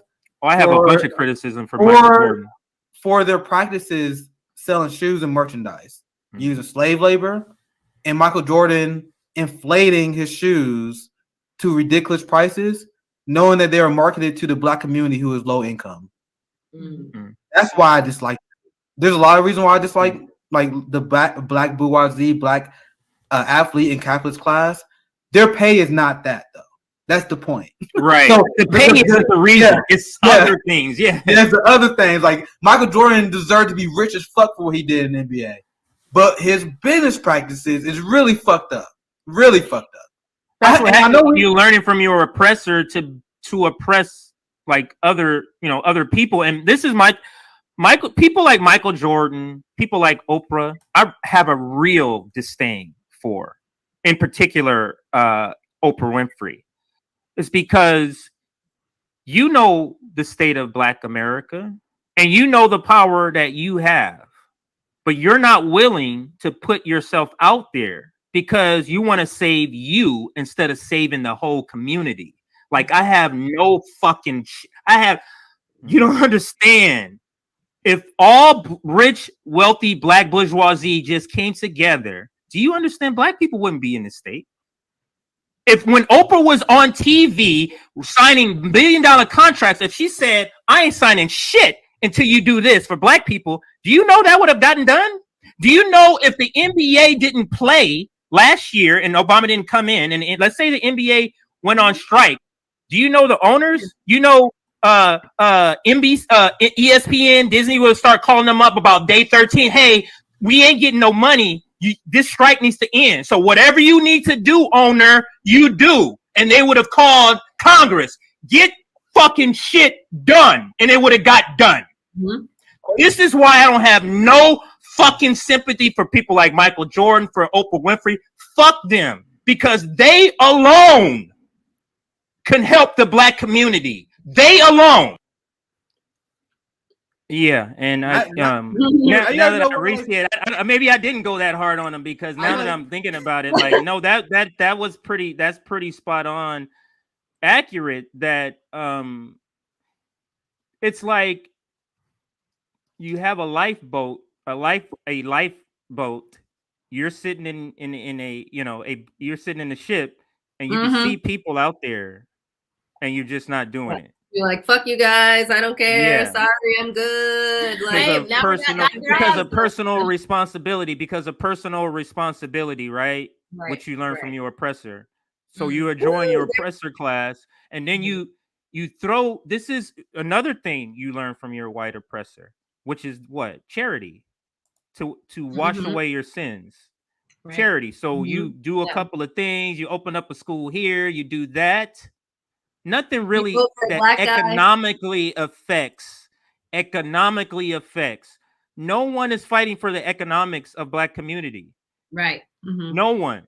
And I think that's what Black people, if I'm going to leave Black people with anything, if I'm trying to radicalize them, if I'm never able to do that, and you're still going to vote for them, I would say you make sure you ask for an economic plan. Whoever you vote for, don't tell them everything else. You can keep that. Tell me economically what's going to happen. That's what I want to know, because they always come up with holidays. They come up with all kind of stuff on the edges. Never anything that economically substantially affects you. And I'll bring in whoever wants to come in here. Nick, Bank Sisters, Liv, if you have any comments on there, go. I'm glad we agree about LeBron. I mean, whether it's his money or influence, I'm just saying we need their asses. Yes. Because it's the same thing with AOC or whatever. I'm always just like, okay, you have 12 million Twitter followers. What can we do? We need to do something, And I mean, but yeah, I mean, look at Oprah. She has a lot of blame to bear. Now, Dr. Oz magazines are all over this house. Okay. Right. And guess what? Now you find out Dr. Oz wants to run. Oh, we knew, but our mom didn't know. So yeah, there's. She's heartbroken. Is she heartbroken? She's so sad. Of course. Just she doesn't know what to do with all the magazines. I think it's so funny though that because he's not the first one. It's so funny when you see these white entertainers and they have Black friends or Black friends at least on camera, and you just assume they have to be this, and then you find out, oh, they're actually Republican, actually. And then you go, what the hell? You get what I'm saying? Like, so that to me, that's to me jarring. Go ahead. Isn't Dwayne Johnson? Oh, sorry. Dwayne Johnson is a Republican? I have no idea if he is. I heard he's running or something. I heard that a long he's time running. ago. People have been talking about it because you got like family values. You got like, I mean, I could see that, but I could also see him being. I could see him. The thing is, like, I mean, we saw it with the protests over the summer. Like, everyone was always like, I mean, we lived in LA and we were like, where are these Negroes? Why are they not out here? Like, this is ridiculous. We saw maybe like one or two. Oh, the famous Negroes. Famous people. Yeah. The other Negroes were there. No. But the famous people were not there. And it's like, I don't understand. You live right here. This is a time when you're not doing anything else because because there's a pandemic. And the reason we said that is because when we were going to the first protest, especially in LA, they were gonna like the rubber bullets and all these different things. And so for me, I'm like, if Beyonce's why can't Beyonce stand out in front and protect us? Or at least in Blue Down? I mean, do something, because it's the same way as having like a congressperson with you. I would think at least give you some sort of protection and we need that legitimacy. Exactly, legitimacy. And I think that is what was. I'm sorry. That is what was going to happen. That's what was going to happen with the NBA strike, because I remember reporting that the Milwaukee Bucks, in particular, I hate the fact that they call him the Greek Freak, but that's another question. He's African. They call him the Greek Freak. But he was wanting to get out in the streets when it happened, because it happened in his state. He was like, no, I want to go out in the streets. And it was kind of muzzled. It was kind of, the same thing where the union owner or the union president, Chris Paul, makes a deal with the establishment And then they sheep herd the union members to that decision. And that's exactly what happened. Obama came and spoke to CP3, who was the union president of the NBA, convinced him, and then they went to Obama because LeBron was it. Whatever he said, what was going to happen. I know. They played nice. They played nice, but I'm very curious on what they would have did if they didn't comply.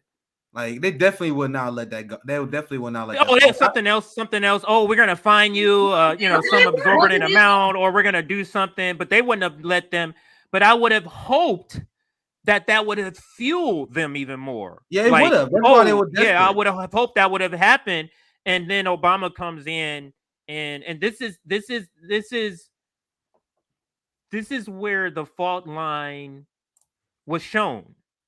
Black elites still like Obama, because if he came to us and said this, we would be like, man, you better get the hell on out of here. That's what we would have told him. Yeah, you know what I mean? But because they are still listening to him like advice, looking up to him like a mentor. Go ahead. Somebody was jumping in. I want to show you guys. I want to show you guys this because it's also revealing. Because I want to clarify what I mentioned earlier. So, The Rock used to be a Republican, but endorsed Joe Biden in 2020. So you know what happened? You know what happened?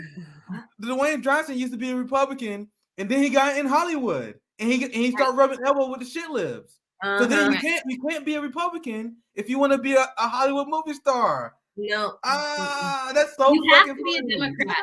You have to be a Democrat. That's something with Yvette Nicole Brown that I feel like I've noticed is she's been getting a lot more work since she started capping for Biden about last year, whatever. Who is that again? I vaguely remember the name like months ago, but who is that again? Remember that show Community? She was in that. I didn't watch it. What else was she? She's recently the black lady in Community? Community. Yeah. Oh, the black lady in Community. Oh, yeah. That's who that is. I thought that was just like a liberal. Like I thought it was a liberal. So Martin said he did a speech at a GOP convention. And the reason why I said that's interesting, because I literally just fact checked myself and I found that article. Because doesn't this go to the root of our criticism? I didn't show you guys that for no reason. Like, The Rock was a Republican, but then he made this calculation based on what would be best for his career. What would be best for his career is if he come out against Trump, despite being a Republican. So Rock is what, 40 years old? He was a Republican during George W. Bush Jr. And you didn't object to none of that. WWE or WWF, when he was a wrestler, he was a Republican. Yeah. Yes. Which makes sense, I guess. Oh, guys, this is breaking my heart. So I hope no one is dumb enough to fall for the idea that Dwayne Johnson just so happened to be a Republican his entire life. Then he saw Donald Trump. He's like, oh my God, I had enough. I went through George W. Bush. I went through Dick Cheney. I saw Mitch McConnell's entire career, but I draw the line at mean tweets. Do you guys really believe that? Do anyone really? Yeah. He did that because there's liberals that literally believe that. Twitter liberals specifically literally do believe stuff like that. And I'm trying to think back to when I was a liberal, which was not too far ago, maybe a little less than 3 years, maybe 2.5 years ago. Or maybe I wouldn't call myself a liberal, but I was voting for the Democratic Party, but I was always skeptical of them. Start thinking about the question I wanted to ask for this article. Let me bring the article back up, and then I'll come back to that, because the article, this point here, I want to squeeze in before our time runs out, because I forgot about this last point in the article, and I started to think about it when I was making that point. My apologies. So this part here, I would like to read and kind of get your take or reaction to it. At best, the marriage between Black America and Democrats has been an arranged one. Back when Republicans and Democrats switched costumes, Nixon era Republicans were so uncomfortable with Black Americans that the lesser of two evils became the Black American way. But that code of conduct has since lost its utility. Consider that it was Republican President Donald Trump whose First Step Act released thousands of Black men from prison. men put there by Democrats crime bill pushed by our very own Democratic President Biden. So this is another thing to me I thought was great that happened in corporate media. The bringing up, I haven't in recent memory heard somebody bring up as a critique, and the fact that as a critique from a Black perspective about the crime bill. So I thought that was a good, but the question I have is, and I think is more illustrated in the video, but I don't want to bring the video back up, and that is Black people are part of the Democratic Party just by default. It's like right. You want, like in the 60s, she makes a point that in the 60s it was very important for Black people to be politically engaged, and you had two options. You had one who was racist, and he had another one who was racist, but one who was less racist and didn't wear sheets. And that's who you tied your party to. Because you have to think of it, and I think boomers look at it this way. You're going to have a little racism in any party. So we're just going with the Democrats. That's literally, you get what I'm saying? Like, you got to think back of before, the last 50 years where there was a little bit of just acknowledging that there's gonna be racism here, and I just have to go with the people who's a little bit less racist. But it feels like Black boomers don't understand they don't have to remain there. Like, you don't have to remain in that mindset anymore, but they do. So I guess I guess the question I'm asking, because I guess I'll wrap it up into a question, is that do you believe? I believe that since civil rights right now is very important for Black people to be politically engaged. So, but do you believe that need to be politically engaged because of what's, everything that's happening? Believe that need to be politically engaged is going to bring more Black people to the Democratic Party or push them away? So that's the question I have. I'll start with you, Nick. So Black people are engaged. Let me just say this part. Black people get more engaged when it's necessary. Anybody, not just Black people. In the 60s was one, and now it's because of what's happening. So the question is, I'm just repeating the question. Do you think the need for Black people to be politically engaged, meaning bringing more people into the system, you think is going to go a bad way, meaning going to the Democratic Party, or you think they're going to wake up and be more like us, like people who are left thinking like us?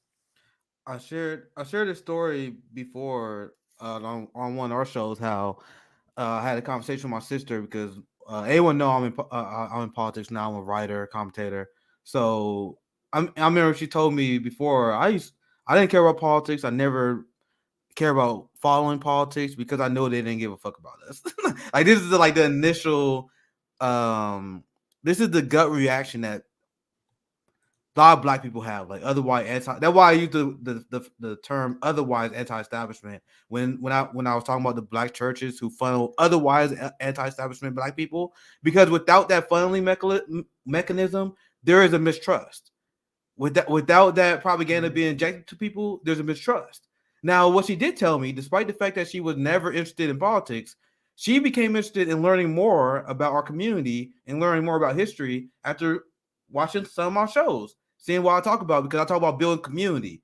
I talk about building mutual aid. I talk about literally other ways you can improve the quality of our life outside of trusting a politician. And I shared this story before. My sister said that actually interested me, like the whole concept of building community. Like, make sure you help feed your neighbors, mutual aid. Like, once you learn what that was, I never heard this stuff before, but I like that. She hates DC politics, but she likes that. So to answer your question directly, when you say Black people engaged, you got to define what that means. If you want to get them engaged in neoliberal electoral politics, you are wasting their time. But if you want to educate and bring people and teach them about mutual aid, I once again, I'm not pretending I've been this crazy long time lefty, guys. This is something I've been learning about over the course of the last 3 or 4 years, maybe. And then as I explain this to people I know, they like, oh shit, I didn't know about building community and mutual aid, and they didn't know about it, and they get interested into that. And this is a whole chain of events that we can start that can start building a movement, which is why that clip you played earlier is so problematic. And this is why I said earlier, when they were talking about other alternatives for Black people, they were like, should we vote Democrat or Republican? No talk about what I just mentioned. Why? Mm-hmm. Why? That should be the number one central theme. So if you do all that stuff and then you want to vote for some politicians, I don't agree, but that should always come first. I'm not gonna get mad at you for voting for whatever if you're engaging your community, help improve people's lives. But people take that part first. They have it opposite. They have electoral politics first, and then they do activism to fill the gaps. Oh, we can't get voting rights. So we gotta do activism. Backwards. It should be the exact opposite. Backwards. You should do the direct action and then the electoral politics to fill in the gaps on whatever you can't get through direct action. That's how it should be. But I'll pass it back to the panel because I can discuss this all day. So I'm gonna go to the Bank Sisters, but that is a great point. It's one that was illustrated when I went on the show with Jen. I remember she was saying, like, because it was I was just saying, like, I'm just not that interested in electoral politics and in back and forth. Oh, no, direct action and both. And I'm like, well, here's the problem. You're saying you're for both, but 90% of your conversation is about electoral politics. Where's the other part? Where's the other thing? And this is the problem. Electoral politics literally happens every so often, like every 4 years for the presidency, every 4 years for other offices. So what is happening in between? We're just choosing to say we're going to stay in the struggling state until the next election. Mm-hmm. Mm-hmm. Like that is what we have to get out of. And it's all tied together, but this is why wages have to be suppressed, because if you have people working 50, 60 hours a week, they don't have time to participate. They don't have time to fact check. They're just going to go, whatever CNN says, that's what I'm going to go with. That's all the time I have. So that is very, very key to keeping the duopoly in place, is keeping wages down. Like I can't see any other item that's singularly important to keeping a duopoly in place is keeping people from being able to study what's happening, to be engaged politically, to do their own research. They just have to go off of the corporate-owned stations that they have, spilling the same nonsense. So anybody who wants to comment on that or any part that Nick said, I'll bring in the Bank Sisters. Go ahead. We're a perfect example of exactly what you're talking about. I mean, with the pandemic too, I think a lot of people have had time to, maybe do a little bit more research or whatever it is. And for us, we were fortunate enough to have the time to make a channel. And so it's also being able to have the time to communicate with each other too, which they don't want us to do, which is another reason why they want us grinding down, just grinding in this cog in this machine, for sure. Exactly. And I think there's a piece to it too of, just Black people just constantly living in fear.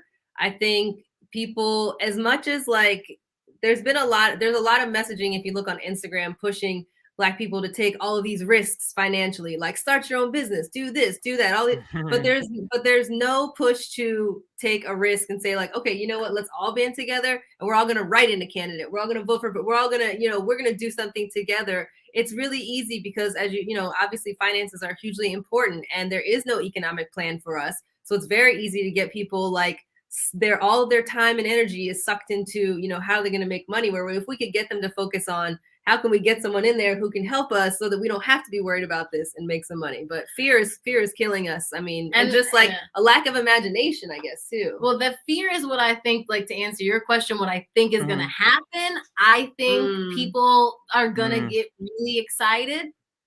And I think that they're still going to vote for Democrats. And I think the Democrats are going to lose for the midterms at the very least. I'm not at 2024 probably. Yeah, but the thing that bothers me is that and it came up even in in that clip that we watched. But Mark Lamont Hill, he's being in the Green Party for that long.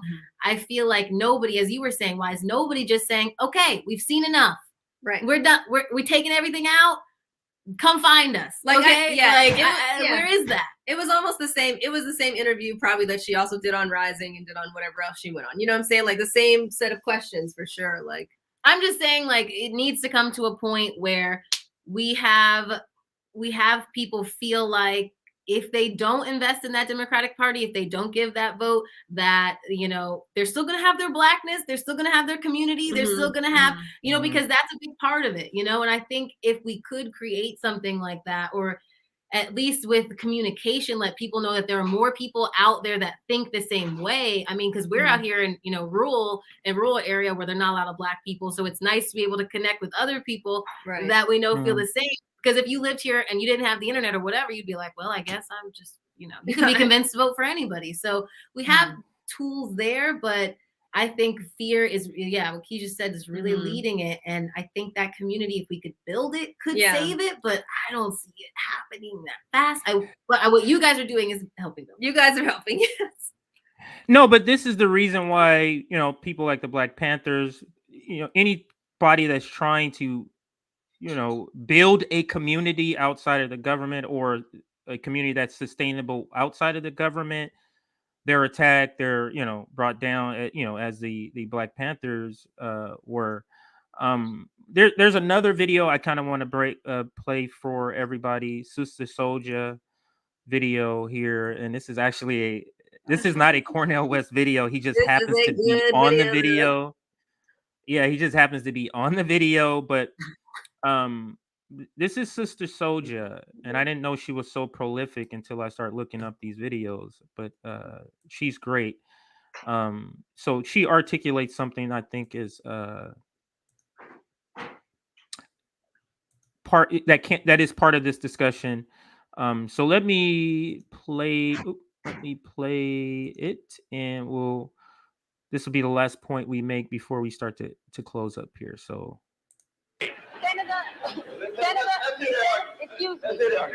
Senator Bradley of the all-white United States Senate said we can't get there unless we all go there together. Sorry, none of us are where he is. That's number one. Number two, you're making a moral appeal to a country that doesn't have a moral conscience. Right. The question becomes that when white people feel serious and angry and upset about abortion, they come out in the thousands up to the millions to say, this is what we believe about abortion. Where is the white outcry against white racism that murders African people all around this entire globe? It doesn't exist. So who are these white good people? I want to meet them. I feel it's not enough. But that might be all we can give. No.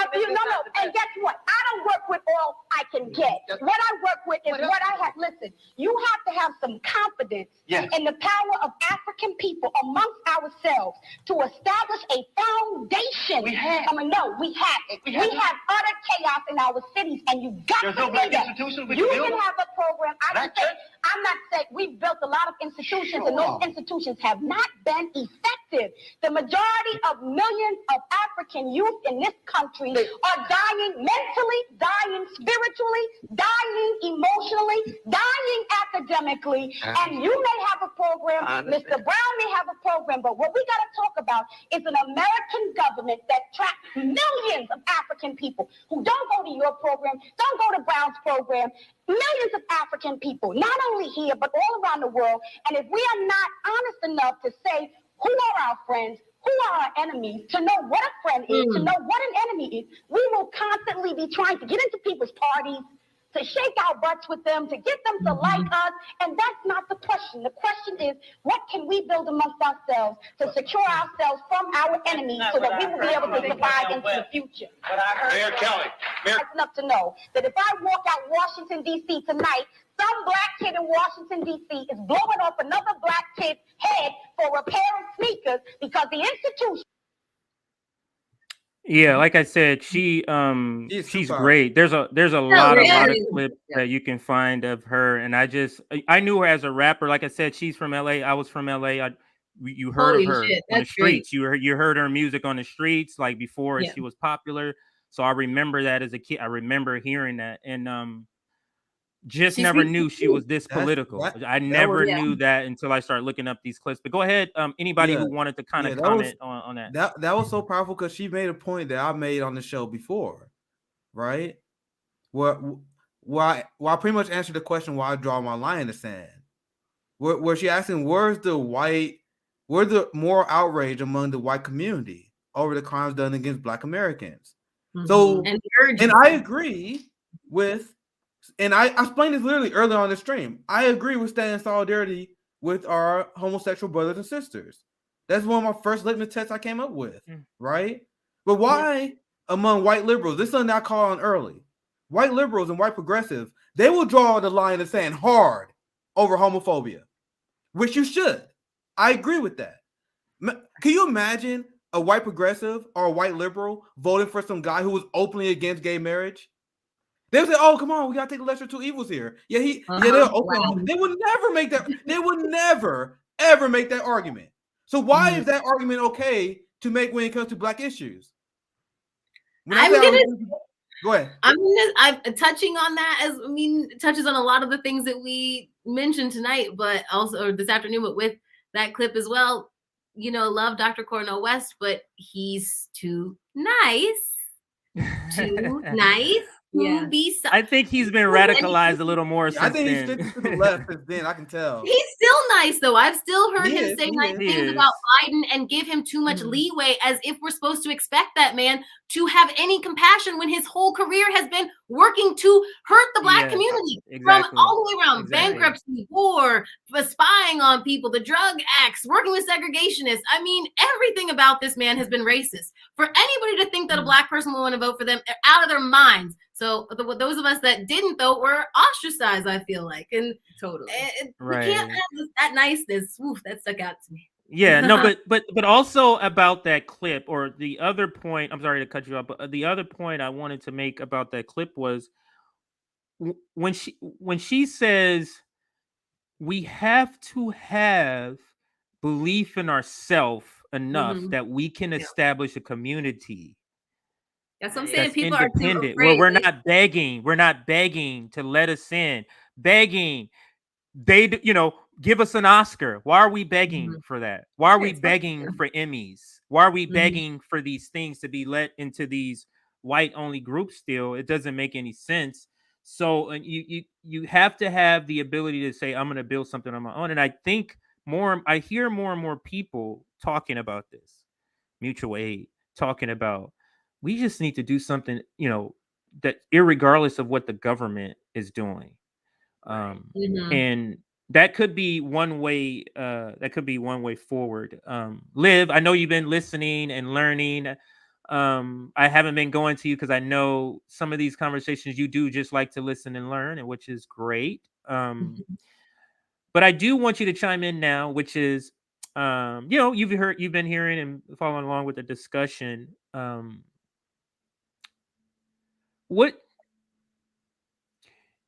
How would you describe, if you're talking to your white counterpart, let's say you're talking to your mom. Yeah, this is a great question. Her mom is a liberal. This is a great setup here. Her mom is a liberal. Let's say you have a conversation with her, about some sort of Black Lives Matter, defund the police. No, let's say defund the police. It's not a Black issue only, but it's it's for everybody. But let's say defund the police.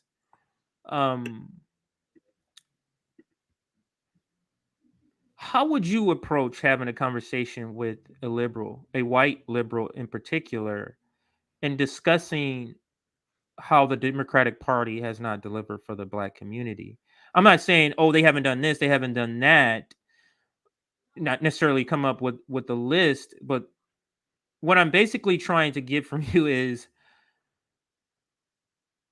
how do you have discussions with white people about the dereliction of duty that the Democratic Party has for the Black community? You get what I'm saying? Like, how do white people talk about that is what I'm curious about. Like, how do you discuss, this entity, this Democratic Party, in their relationship to the Black community? Maybe you've had a discussion like this with somebody before, but if you haven't, I'm just asking you to imagine, like, how, because I don't know how do you get a white person who doesn't already get it to see the dynamic, the abusive relationship between the Black community and the white community. So that, I guess that's a simpler question. Like, how do you get a white person to see that it's abusive? That's an easier question. I think it's really important to not to outline how not only has the Democratic Party like not delivered for Black people, but is complicit, are the ones oppressing and being violent, enforcing the violence of Black Americans. And that, like, Joe Biden, like, my mom's like biggest concern is like, and the banks are saying like the climate crisis. Okay, your climate president is Joe Biden. Like, what? And so showing how, like, okay, well, Biden was never for environmental policies. Like, so why did you expect that to change? And it all comes back to like what we keep talking about is how they're already so propagandized. And it's because like they believe like the MSNBC, CNN, all those whatever channels they're consuming their news from is quality source news that they can trust, and that they have just been grown up with thinking like this is like the source where I get my news and this is what's to be trusted. And it's like the complete opposite. It's complete opposite. That's so weird. Because I was the same way. I thought CNN was the gospel. I was like, if CNN said it, that's it. It's just funny you bring up that you bring up that same point. Sorry to cut you off. I used to think like if it's on CNN, like it has to be true because they can't get away with lying, right? Right. Like, that's how they used to be my mindset. Like I like you can't if you're on CNN, you can't if you just lie, they will call you out for it, right? I was so naive. If only you knew your whole government was lying too. If only you knew at that time that your government also lies a lot too, which is the truth. But I think we've come to about 2 hours. We could, continue to go on, but in closing, I just want to go around and get, your any last thoughts on the topic of why should Black America divorce the Democratic Party or break up with the Democratic Party? And then just kind of tell us what you have going on. If you have any more appearances going on, any, activism you got going on, any mutual aid you want to shout out. We could do all of that now. I will start with Liv, then I'll go to the Bank Sisters. So, whatever your last comments are on the topic, if you want to, and then just tell us what you got coming up. Last comments. White people really just shut up and listen. That's my best advice is like just really take it down and just let other people invite them to the conversation and just soak it all up and listen. I love these opportunities to just let our comrades of color speak and listen to them about what they want and what going forward, and what we can do as a community to make that happen. But the Democrats are not making that happen. And I think it's important that we keep pointing that out and keep having these conversations to make it clear that the Democrats are not the party for anyone, for anyone, except the elite. And other things I have coming up. I am doing mutual aid in Baltimore City. I'm going to be doing a run there tomorrow. Delivering some bottled waters and lightly used warm clothes. Also trying to get involved with teaming up with Rome for Tour for the Poor and branching that out here onto the East Coast. And hopefully I would love to actually, he's doing some big event he's doing a big event, I think February 4th in Detroit. I won't be able to make it to that one, but I was hoping to be able to go up later in February in Michigan and do something with Rome there. Also my sex work on Bansley, which is my username at live_Romano. And then my show Live Positive on the Populist Voice Network. We moved that to Saturdays at 2 p.m. Eastern. So catch me there too. Okay, let's see. Final words. Cool. Very cool to meet all of you. Like, I mean, Nick, we met before, but this has like been great to finally get in touch. I guess last words on this, I would say when you talk to other people, you know, maybe you could ask them like, what is your tipping point going to be? Like, at what point is it going to be enough for you? You know, like we we're saying about that guy asking. So, you know, that might be something. And I had another point, but I forgot, but maybe it'll come back to me. My point is it time to break up with it? Yes, it's a bad boyfriend. It's an abusive relationship. Yeah. Fuck him. Throw his shit out in the yard. Burn some of it. I don't care. You know, like, I think we have to go scorched earth, but also to be like, fuck the Republicans too. Like, we have, how many more of these do we have to go through together? And I think what we're doing right now, and we've been researching a lot of like what they're doing on the right as well. But what they do is, you know, they are inclusive with their voices. I know that sounds crazy, but they do try to find a lot of different diverse voices, a lot of diverse backgrounds, and they don't shut anybody out, and they make people feel valuable, and they make people feel, they also try to prepare their audience. So what you guys are doing, that's why I love y'all so much in the work that you do, and with telling people about mutual aid, educating people about, like, I've learned so much, and that education, that's what they don't want. And so for y'all to keep doing what you're doing, but like what we're doing and smoking weed and being dumb on our channel is just as important, because you don't know how somebody's gonna like fall into that. Yeah. But we can, you know, please let us know. We'll push them to you. Exactly. But yeah, I think this is what we need to be doing. And I mean, follow.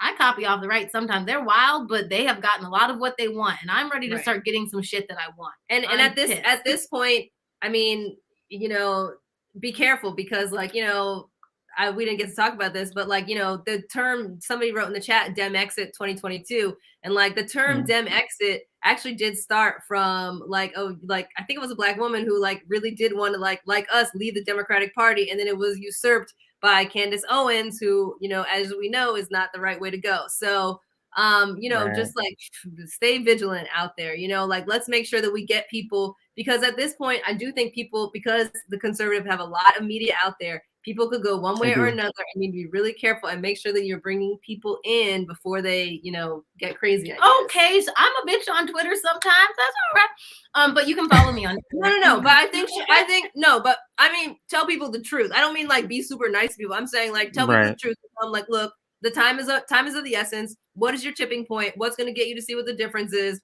Come on over to our side. We're cool over here. Yeah, and let's make it cool. I think that's one of the biggest differences between liberals and all that. Is like, we are cool. So there's that. Yeah, we have a YouTube channel, Bank Sisters. Our podcast is This Is Bullshit. We recently interviewed Tara Reid. She had some really interesting stuff to say about Time's Up and their connections with the DNC.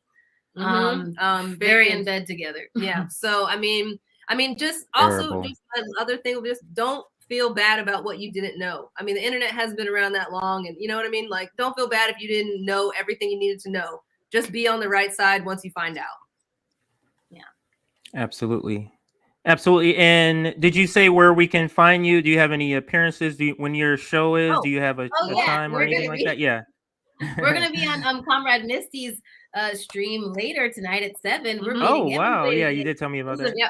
Big social day for us.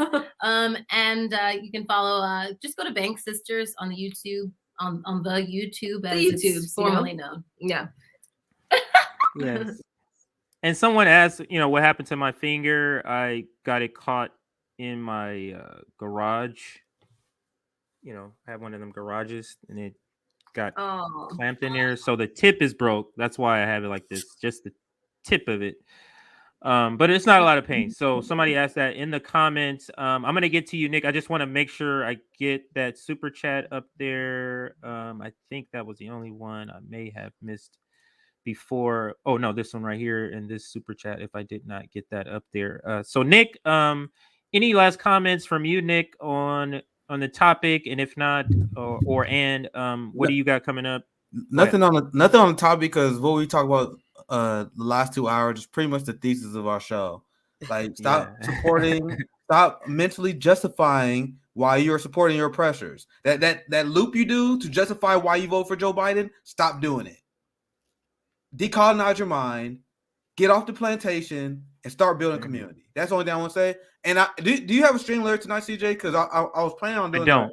Okay. No. We schedule because I know I mentioned that. So Professor Zunkas and Dr. Kareem is going to be next Wednesday. I was just checking because I decided to do because I gotta talk about this, man. Because we talk about because there was a debate today between Sam Cedar and Jackson Hinkle that was extremely revealing.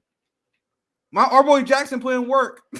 Our boy Jackson. You're gonna be covering that tonight, possibly. I'm gonna talk about today. I'm a guy. He just think about this, and this is the last time I'm gonna end this stream on, right?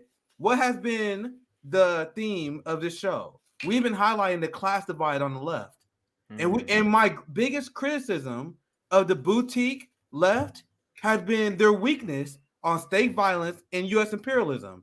Sam Cedar had a debate with Jackson Hinkle where he essentially gave it the game. He essentially said he don't care that the squad funded the police more. He don't care that they voted for imperialism. And throughout the course of the show, we have said that the new left, the new guard, is going to replace these people because we're going to expose them as being shallow. We're going to expose them as being fake leftists because if you don't care about the rising police state, if you don't care about the imperialism that's going on, you're not a leftist. So I'm giving up a little bit of what we're going to talk about today, but I'm going to do that's like great. an hour That's today. Great. Just to break down. If I'm able to join, I will. If my wife lets me join, I'll post a link so you guys can join. But it's mostly gonna be it was a big day for Jackson. Like he really put Cedar to school. And I gotta see this, so I'm gonna. He's trending all over Twitter. Here, let me show you this clip real quick. I think someone posted in my reaction. Hopefully I can find it. Cause I've been someone posted in my tweet. I'm surprised Sam Cedar would debate someone who's not a libertarian. Man, when Jackson announced this, I was like, bro, I was talking to Jackson. I was like, he agreed? What? Can't believe it. As soon as Sam Cedar agreed to debate Jackson, I'm like, bro, what are you doing? So I said in my tweet, I said Jackson Hinkle just exposed that Sam Cedar has no idea what the squad voted on. So we're gonna talk about that. He was asked about the voting record. He had no idea. Let's see if I can find Well, he was clueless about force the vote. Remember when he talked to Breonna Joy Gray about force the vote? He didn't even know what they were truly asking for. Right, yeah. And I was like, the way that this white man is so confident and then condescends to other people. I can't stand that guy, but I will watch that. He's been terrible for a while. Like Majority Report has been unwatchable forever, except for when Brooks was on there. Michael Brooks was on there. It was watchable. For me, I don't know. Did you find it, Nick, or no? Yeah, if you didn't, that's fine. It's really quick. That's why I'm sharing it. But this sums up the boutique left in a nutshell. You presume I'm against? No, I have a problem with the State Department getting more funding. No, we don't. He just said, I'm gonna play it over. It caught him off guard. It caught him off guard. It caught Jackson off guard. Care that the State Department is being fun. You know, the department that's literally getting in the middle of elections in socialist countries. That he don't care. But anyway, let me finish the clip. I had to fix the audio. You presume I'm against? No, I have a problem with the State Department getting more funding. No, we don't. You don't have a problem with that? With the State Department getting funding? No. A 12% increase. I mean, a 12% increase, 11% increase, 13% increase. You don't have a problem with the State Department, who is, leading coups across this world, who is launching hybrid warfare through the National Endowment for Democracy in countries all across this world, like Venezuela, like you just mentioned, that you said you had a problem with warmongering and sanctions on Venezuela. You don't have a problem with a 12% increase to the State Department when they could be getting concessions for progressive policy. Yeah. But anyway, we need this exposure. No, we need this exposure. So it's good that you're going to do that because we need this type of exposure. Yeah. He fucked up because he getting exposed because that's why I'm going to stream, because he literally proved us right today. Like with our whole critique of the boutique left. But I'm gonna cut off there because I'm gonna do the full analysis later tonight. All right. So check that out, everybody. Check that out tonight. So everybody watching, check that out. Tomorrow is the roundtable. Friday is the Sabby show. Saturday, Nick will be on. Sunday is JB. Monday, it's the Nick and CJ show. So that is the content for the next couple of weeks. I'm going to leave this episode with a Malcolm X clip. It is needed. So I'm going to leave it here and then sign off of the stream. So I'm going to say bye now because I'm going to end the stream right after Bye, Jay. Thank you the so much. clip. Bye. But you ladies stay on though. Stay on because we'll talk after the stream is over. Just a quick hot second before the stream is over. So here is the video to end the stream. If you don't have some place to rest your head, doesn't make any difference what else you have. If you don't have some place to rest your head, you're in bad shape.